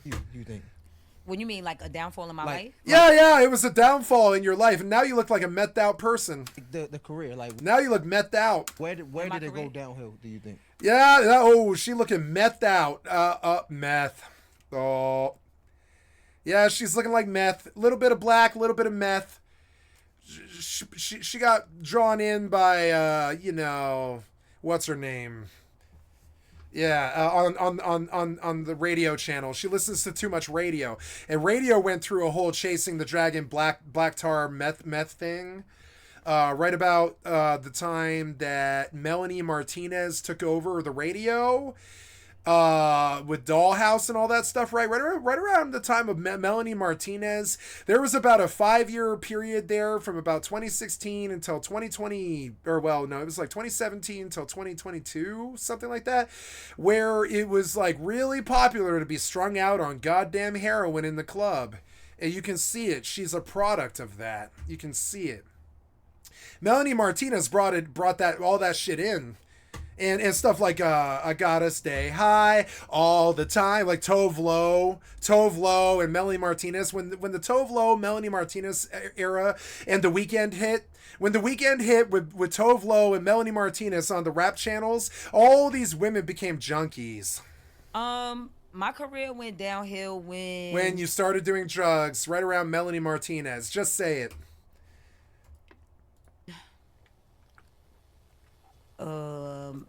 Okay, so Melanie Martinez. When I went to shoot Shorty Get Loose the next day after my mother's funeral, I was already tapping out. At your mother's funeral? It's like, you got to finish the album. It's December. My mother's funeral came out in April, like 4/20. Why am I watching Little Mama?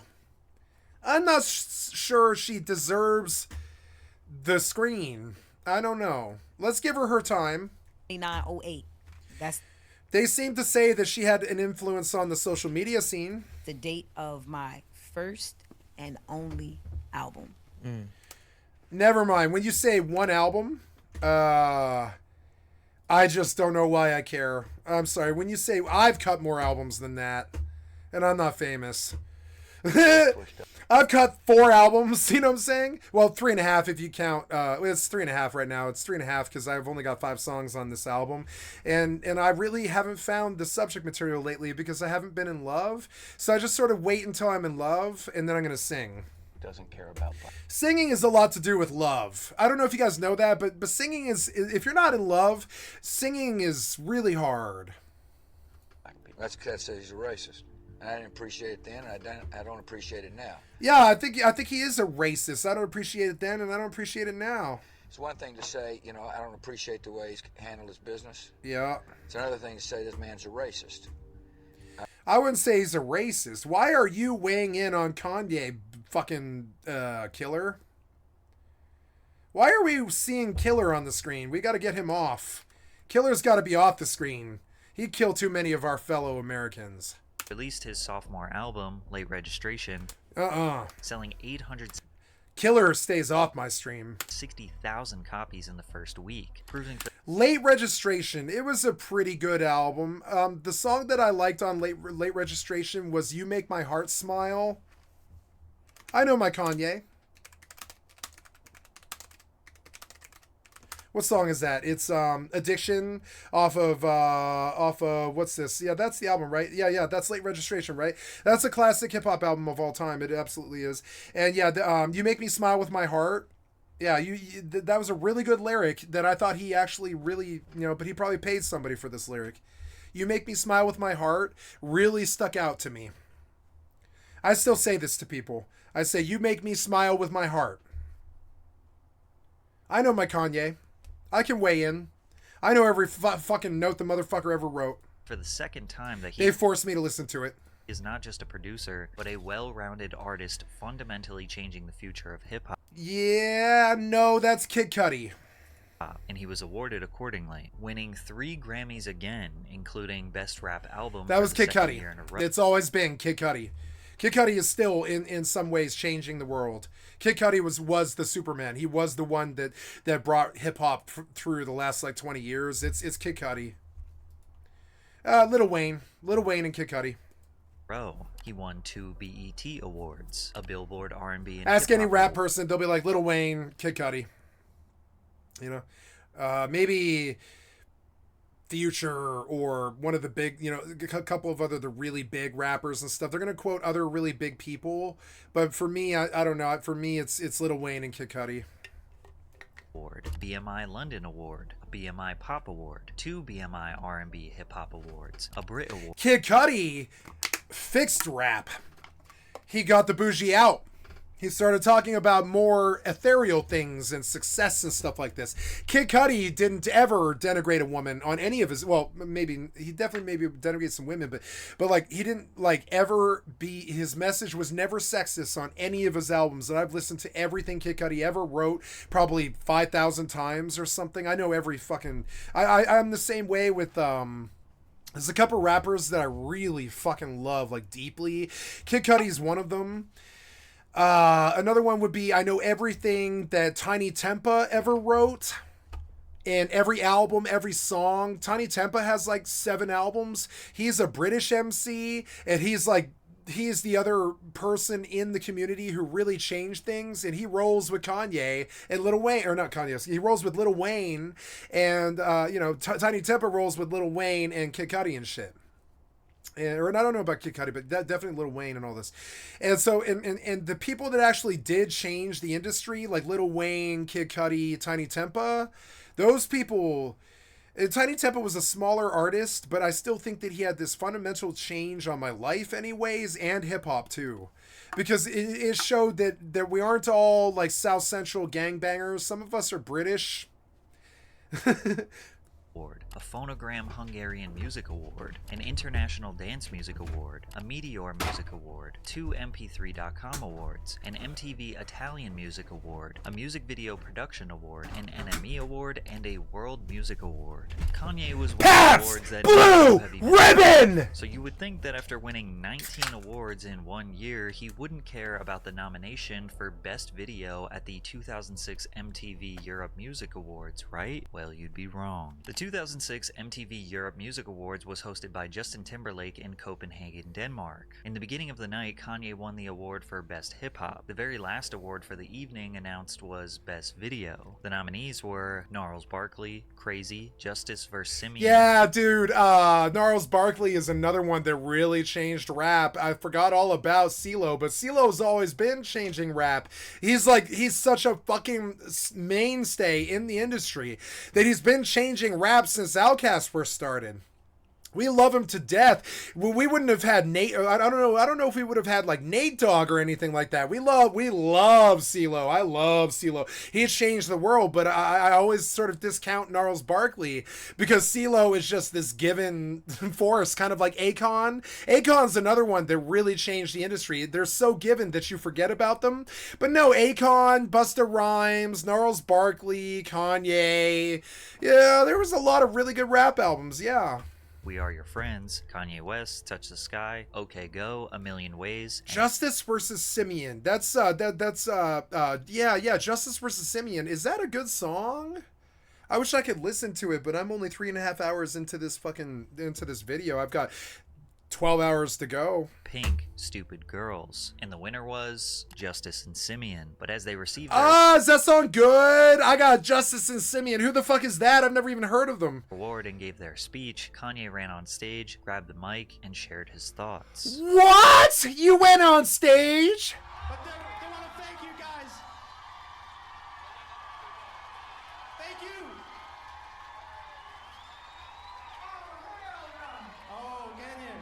You won already. You won already. That's all good. Like, we got to share the wealth, but...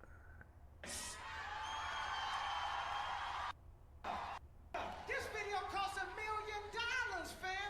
I had Pam Anderson. I'm jumping across canyons and... Now you're going to have to share... But you didn't write a good hook. You've got all this garnish with your cut dope. Yeah, we know that you've got all this cut in your dope. Yeah, we're aware. Oh! Hey, if I don't win, the award show loses credibility. Nope, you're just a bitch. You're a bad loser. Look at you diss this white rapper. What? What? This guy's already going through enough. It's the reverse scenario, you know. You're the big man on the block, and this is the new kid on the block, and all this. Look at this white rapper. He's going through this weird identity crisis right now, live and in real time. He's being hugged by Kanye. But he's a white guy, and he's at the BET Music Awards, which is like something I couldn't ever do. I'm not going to be a rapper ever, because I know that you have to go up in front of the BET Awards, and I'm not doing that. I'm a white guy. Nothing against you. I've never... Yeah, nothing against you. You're obviously wonderful. You've never seen your video. Yeah, I've never seen his video either. How did he win? But hell no, man. I love y'all. Hey, you should have seen the video, man. This is by far the most disrespectful stage crash in history. No, it isn't. No, it isn't. No. Tay-Tay's was worse. Tay-Tay's was way worse. He was respectful to these men because they were men. You know, like, he was respectful. Tay-Tay's was just full-blown a goddamn travesty that made international news and destroyed him instantly. Putting his arm around the winner to tell him he never saw their video. She probably hates Tay-Tay so much, but I don't care. I know where it's from. It's from Cowboy Bebop, and it's the appreciation from the anime crowd. They call their tailor Tay-Tay. It's a Cowboy Bebop reference. It's just proof that we love you. That's all. And claiming the award show will lose. I'm safe and sound because of you. Thank you. Credibility if he didn't. I would be dead without safe and sound, Tay-Tay. I call you Tay-Tay because I like Cowboy Bebop, and I like you. You know. Kanye's ego was out of control. Edward would call Faye because Faye Valentine is pretty much the other badass bitch in history beyond Taylor Swift. So we make this correlation in the anime crowd between. I hope Tay-Tay knows why we call her Tay-Tay, but I know why. It's Cowboy Bebop, and Faye Valentine. She's friends with Edward, and Faye Valentine isn't friends with anybody, and so Edward calls Faye Valentine Faye. So we call Tay-Tay Tay-Tay because no matter what, you're still my friend. You're my friend, Tay-Tay. He also claims he was a little drunk. It just felt like a party. Safe and sound saved my life. Out here, and I had a little sippy, you know. Yeah. A little bit lippy. Yeah. A little lippy. So tell me, what are you gonna do after the show? A little more sippy. Now, the reason why most of you probably don't remember this is because it seems like a little more MTV sippy, lippy. Didn't really care that he crashed. You were in your cups and you crashed this poor band's fucking like shining moment. But I mean, hey, at least it probably brought them more attention. Stage because they cut it from the live broadcast and then decided to air it at the after show program. I kind of have to apologize on behalf of MTV for this. You're a good friend of ours, and we nominated you for the Best Video Award. Unfortunately, the award went elsewhere. How do you feel about it? Sound off. Tell MTV, you know, what the score is. Oh no, I just went up there. I talked my on stage. So just as long as they don't edit my part, I'll be good. You did. You crashed the stage. Yeah, you didn't see that? Well, we're about to right now. We ain't gonna edit it. It's a live after show with Kanye. We're about to right now. Kanye to the... In what world? I love British people. World does it make sense? We're about to right now. To apologize to Kanye. They didn't want to edit him. That's when the opposition authority really comes out, right? If you try and sway my work in any way, if you try to come in and put some other kind of negativity that shouldn't have ever been there, I will destroy you. I will bring cops. I will do all I can. It doesn't matter what it is. I will destroy you because, like, you know, this isn't your story. It's mine. Kanye West for crashing the stage and disrespecting the artist who won. I couldn't imagine how Justice felt. This moment I don't care. almost prevented This is the only thing that probably ever happened to him. Ye from being able to I don't know his name or his band, so this is probably the most notable thing that ever happened to him. I'm not sure it's bad. It sucks when this sort of thing happens because you kind of have to throw up your hands and be like, the chaos that it created was more powerful than I could have ever been. He's his next single and album. And I don't know, I think he did them a favor. You know, honestly, I think he did them a favor because I didn't know who they were, but now I do, and I'm going to go listen to their album, especially that song. I'm going to go listen to that song, but I can't do it right now on stream. Because Justice and Simeon's manager is... Justice and Simeon. So we're going to go look at Justice and Simeon. I'm going to pull the video to watch for later, but I can't do it on my stream this early because I am running, YouTube. So Justice and Simeon. We Are Your Friends by Justice versus Simeon. I wish I could hear it, but I can't.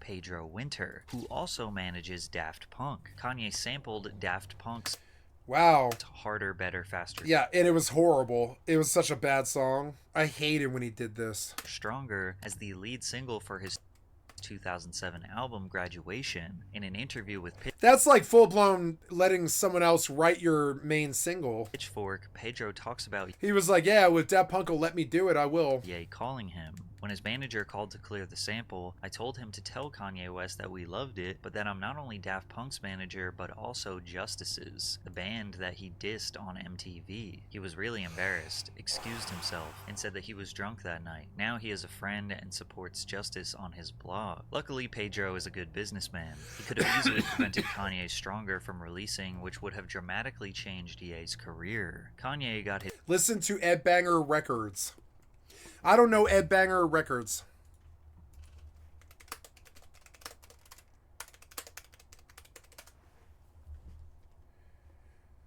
What's your main... It's a French electronic music record label. They're famous for Justice, Sebastian, Breakbot, Cassius, DJ Medi, Mr. Oizo, Oofy, Mid? Your name is Mid? Crazy, Baldhead, Mr. Flash, So Me. He probably really didn't like that this language suddenly changed in 2010, where mid is actually this terrible insult. I can't believe you named yourself Mid. Mid is a really bad insult. That's insane. Feeds. And Winter himself under the alias Busy P. I don't care about any of these people because I don't know them, but maybe Justice versus Simeon might be really good. Nope. Get me out of it. Yep. It's like stepping on a landmine. Don't do it. I'll get banned. His way once again. He did whatever he wanted and still got whatever he wanted. So without repercussions, why would his behavior... I don't like those glasses. You couldn't be able to see. ...change? The very next year, 2007, he was nominated in 5 different categories at the VMAs, and again... That's 50 Cent. 50 Cent's looking at him like, you're a pussy, bro. There's no seat on that bike. 50 Cent once said about you know who I'm talking about, P. Diddy, right? He was like, P. Diddy took a picture of him riding a bike, right? And so 50 Cent showed up in his Facebook and he was like, do you know there's no seat on that bike? You know there's no seat on that bike. When I think of this, what they're showing, right? Like, when I see 50 Cent and I see this look, because 50 Cent has opposition authority too, and this man is crying. And 50 Cent's like, you know there's no seat on that bike. He flames Diddy with a gay joke over the bike ride. He was like, you know there's no seat on that bike. You know there's no seat on that bike is actually so fucking funny. That's the best thing 50 Cent ever did.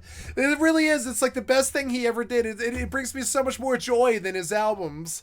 And lost in every single one. He infamously threw a tantrum backstage. MTV. Fuck MTV! What are you talking about? It's MTV. They've been dead since 2001. What are you talking about? Are you this stupid?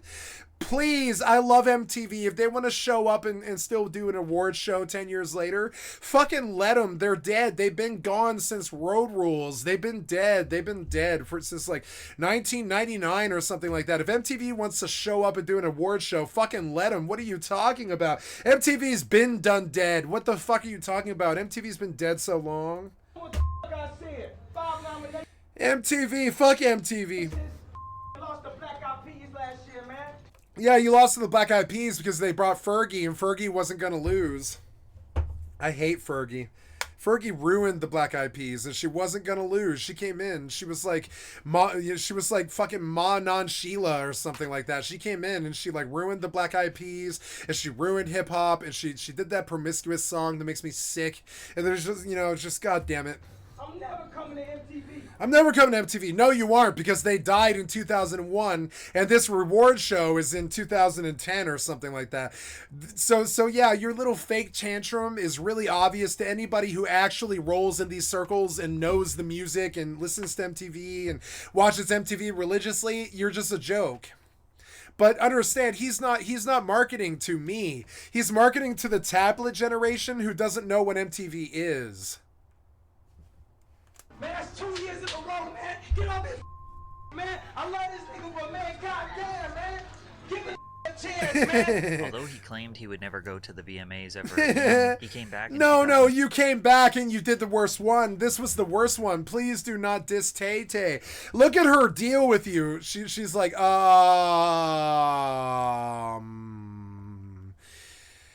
I don't know. Do you want me to give you the sculpture? Do you want me to give you #1 song? She's like, what do you want from me? You can see her. She's like, what? Look at her eyes. She's like, what can I do for you? What can I possibly do?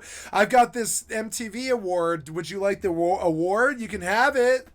Where he infamously stage crashed Taylor Swift's acceptance speech for Best Female Video. Yo, Taylor, I'm really happy for you. I'm gonna let you finish. But Beyonce had one of the best videos of all time. No, she didn't. Looking back, this seems like I don't even remember what it is. Taylor got off easy. If he's responding about Crazy in Love, yeah, that was one of the #1 rap songs of all time. But Tay-Tay is Tay-Tay. Completely different thing. She's a country singer. You're a hater. You're a hater, and I hope you stay up at night and you think about your hating, you fucking hating bitch. Compared to the disrespect Kanye gave. This girl does not do rap. She is not in the same industry as you. She does not make rap songs. It doesn't matter what Beyonce did that year or anything like that. That girl just full-blown swung the MTV Music Awards with blank space. You can't actually do anything about that. That's not how it works. And so you can say Beyonce did the #1 rap song of all time. Yeah, she did. But Tay-Tay is Tay-Tay. They're it's kind of like comparing, so Beyonce is the diamond. Tay-Tay is the emerald. They're not the same thing. I mean, emerald is a good color, right? I don't mean to insult Tay-Tay or whatever, but Tay-Tay is the color of emerald. And I would say Beyonce is diamond. Now, you could make a value judgment off the gems that I chose, but no, they're both really precious gems that we need in our crown, for they are the foundation of good music. of justice in Simeon. And I'm not insinuating that Ye interrupting Taylor was not disrespectful, but there are a bunch of other factors to What are consider you talking when about? You discussing why it fucking was like you came on during someone else's award and you like interjected. It's like almost like a Magic the Gathering where but the problem is you're some dude watching the game of Magic the Gathering at the tourney, and then you come into the game and you start slapping cards on the table, and these guys are like, "What are you doing? You're not in this. You're not even in this competition. What are you talking about? You're not in the game." Tay is fighting whoever else was good that year, and you step in like your cards are even on the table, and you start tossing cards down on the table. You're not in this game. It's a much bigger It's a big diss. He dissed Tay. He dissed Tay. He shouldn't have done it. Like, this killed him. controversy than the 2006 EMA. Your hairstyle looks goddamn dumb. Crash. First and It looks like you have too much money and that the money has like molded. Most it happened live on an American. Is that a good enough, streamer take? I think I gave a streamer take, right? That fucking piece of shit hairstyle that you've got, the fade and all that, it was good in the 80s and all this, but watching you rock it in motherfucking 2010, it looks like, it looks like the fade has molded. With over 9 million viewers. Twitter was also just becoming popular, with this particular incident proving how the app would become the conversation driver it is today. Over 1.3 million tweets I have never were made been about on VMAs, Twitter. which would still be considered What are you talking about? insanely- Most real people have never been on Twitter. Are you aware of this? There's a terminally online social media obsessed culture that was born about 15 years ago, yeah? But a bunch of the world has never been on Twitter. A bunch of it, probably more like 70, 80% of the world has not ever even been on Twitter. Are you aware of this? Viral by today's standards. Katy Perry tweeted, "F you, Kanye." Yeah, it's like you stepped on a kitten. Yeah, which is funny. I like that she said it that way. It's like you stepped on a fuck you, Kanye. It's like you stepped on a kitten. Come on, man. Pink tweeted, "Kanye West is the biggest piece of shit Damn. on earth." Quote me. All the white girls start swarming and they're like, nah, white girl got it legitimately. You can't talk shit. And shit, they're right. They're like black man wants to steal white girl's moment or whatever. You can tell all the white girls are like, oh no, that terrible moment we all feared that never comes actually came. Much bigger. And now I'm being pimped out by a black man, and Tay-Tay's being pimped out by a black man. That's kind of what it was. So all the white girls united, and they were like, fuck you, Kanye. Controversy than the Jesus 2006 Christ. EMA's crash. First and foremost, being pimped out by a black man at the MTV Music Awards. No. Live. She's like, what? And look at the smile on her face. She's like, hi, I've got a Marilyn Manson smile now, where I'm not really smiling.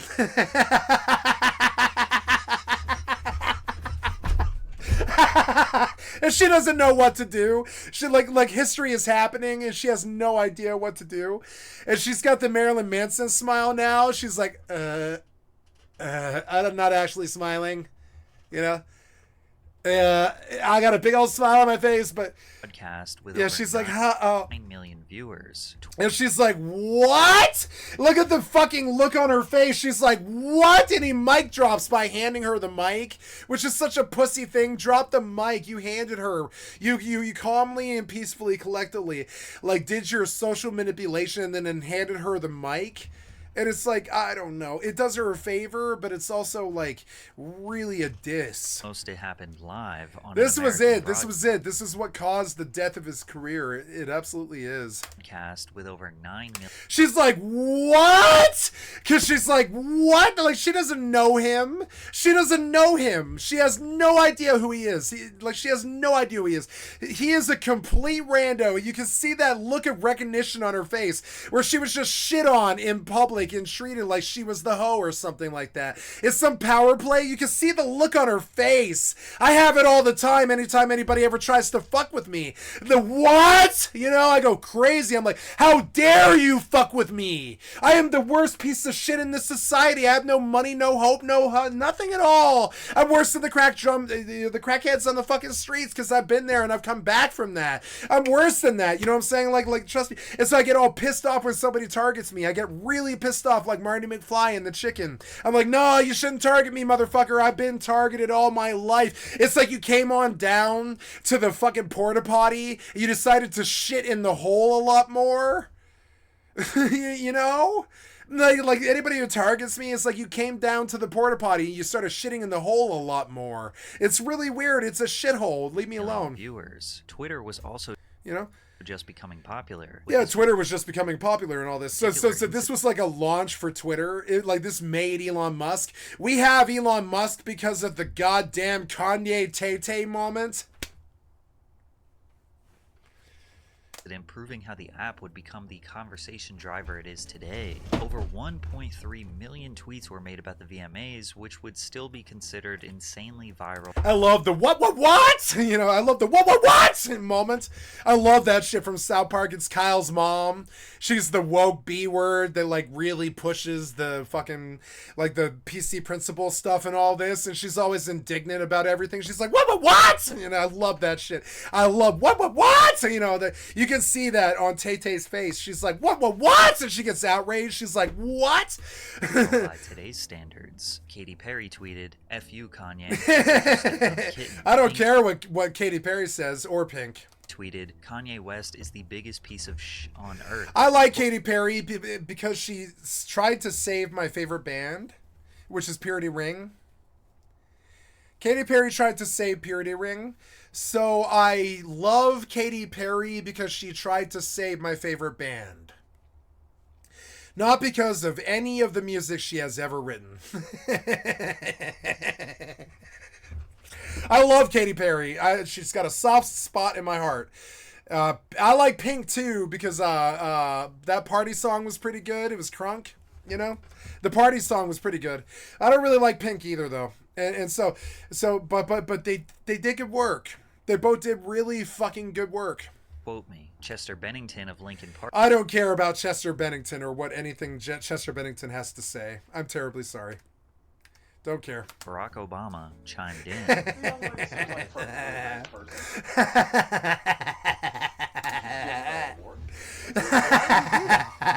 I love laughing at people like fucking Kurt Cobain. It's actually so fun. I'm like, I don't care what Chester Bennington ever had to say.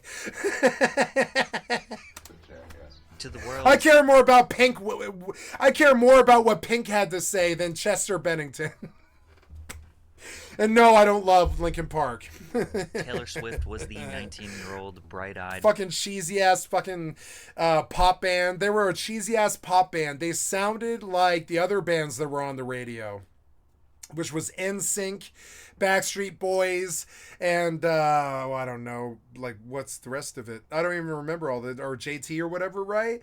And like, it's so, yeah, I really don't like... I don't care about Chester Bennington because Linkin Park, it was like a cross between a really bad version of Crazy Town mixed with a really bad version of Backstreet Boys. And I don't like Linkin Park.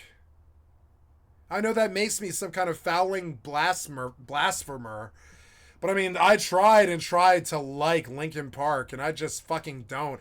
They're derivative. There were so many other goddamn bands that were so much better. Like Papa Roach. Papa Roach should have had all the fame that Linkin Park got. Linkin Park was a cheeseball band. They have like 3 songs that I like out of 5 albums. But I've heard their albums like 500 times. I don't like Linkin Park. I'm terribly sorry, but I really don't. I think they had a really bad effect on radio. I'm not very happy that Chester Bennington was who Chester Bennington was. A little bit. What they did to the radio wasn't so good. I'm allowed to have my opinion. Puffy-tailed American sweetheart that got interrupted by the inconsiderate shallow rap. They're like, Chester died. How dare you say Linkin Park sucks? And I'm like, Linkin Park sucks. Linkin Park sucks. They were on the radio constantly. They always had some banger that they were playing in the club. Like, we're all supposed to be angry for that 3 minutes that Linkin Park plays or whatever. And it's like, nah, man, like, you stole, like, Papa Roach's and like, Colby Dix's fucking vibe. You played it over like a fucking... Like a Dope. I think you ripped off Dope fairly bad. You ripped off the band Dope fairly bad, as well as Snot. I think you ripped off Dope, Snot, And that's okay, but I never thought that Linkin Park had their own identity. They always sounded like other bands. That's why I don't like them. They sound like Dope. They sound like Snot. They sound like oh god, what's that other fucking band? You know, they sound like Godsmack, but they're also like a pop band who sings often, quite often, like Backstreet Boys. You know? And I'm sorry, but I needed a Linkin Park. What I got was 20 other artists on the radio. And this is why I wasn't down to celebrate Chester like everybody else was. And I'm sure I'm a Kurt Cobain asshole who's got his fucking nose in the air and all this. But I'm not really very thankful for what Linkin Park did to the fucking radios in 106.7. Is that extreme? But I'm not very thankful for what Linkin Park did to 106.7 KBPI. I'm really not. There was this period for about 17 years where it was really fucking good. And you could still hear stuff like, you know, like Lemmy, or like, you know, good metal, you know, like Slipknot, or I don't know, fucking, you know, you can still hear really good bands on 106.7. But when Linkin Park hit, it commercialized the fucking metal radio station in such a horrible way, where we were all expecting every metal band to be like Slipknot or Linkin Park, and knock these like crazy number one hits out of the park like that. Metal's not like that. Metal's never been like that. Metal is anger over injustice. It is not this thing that translates to radio well. Metal is respect, walk. You know, it's not like I tried so hard and got so far and I'm whining on 106.7. It's not that shit. That's not what metal's ever been. I'm sorry, that's not what metal has ever been. Linkin Park was not metal. Not at all. And yet they dominated the fucking metal radio for 20 fucking years. Dear God, why? They belonged on 93.3 KTCL. They were on 93.3 KTCL more than they were 106.7. You know what I'm saying? Because most of the metalheads who grew up on Snot and fucking Dope and, you know, Mudvayne and fucking Seven Dust and System and Slipknot, real metalheads and shit, they're like, listen to this effity ass shit on the motherfucking radio. Sounds like motherfucking Backstreet Boys on the 106.7 channel. Tool wouldn't be down with this. Maynard wouldn't be down with this. Maynard was not down with this shit. Maynard sings a beautiful pop song, but Maynard, I don't think, was really that down with, you know, maybe he was, I don't know.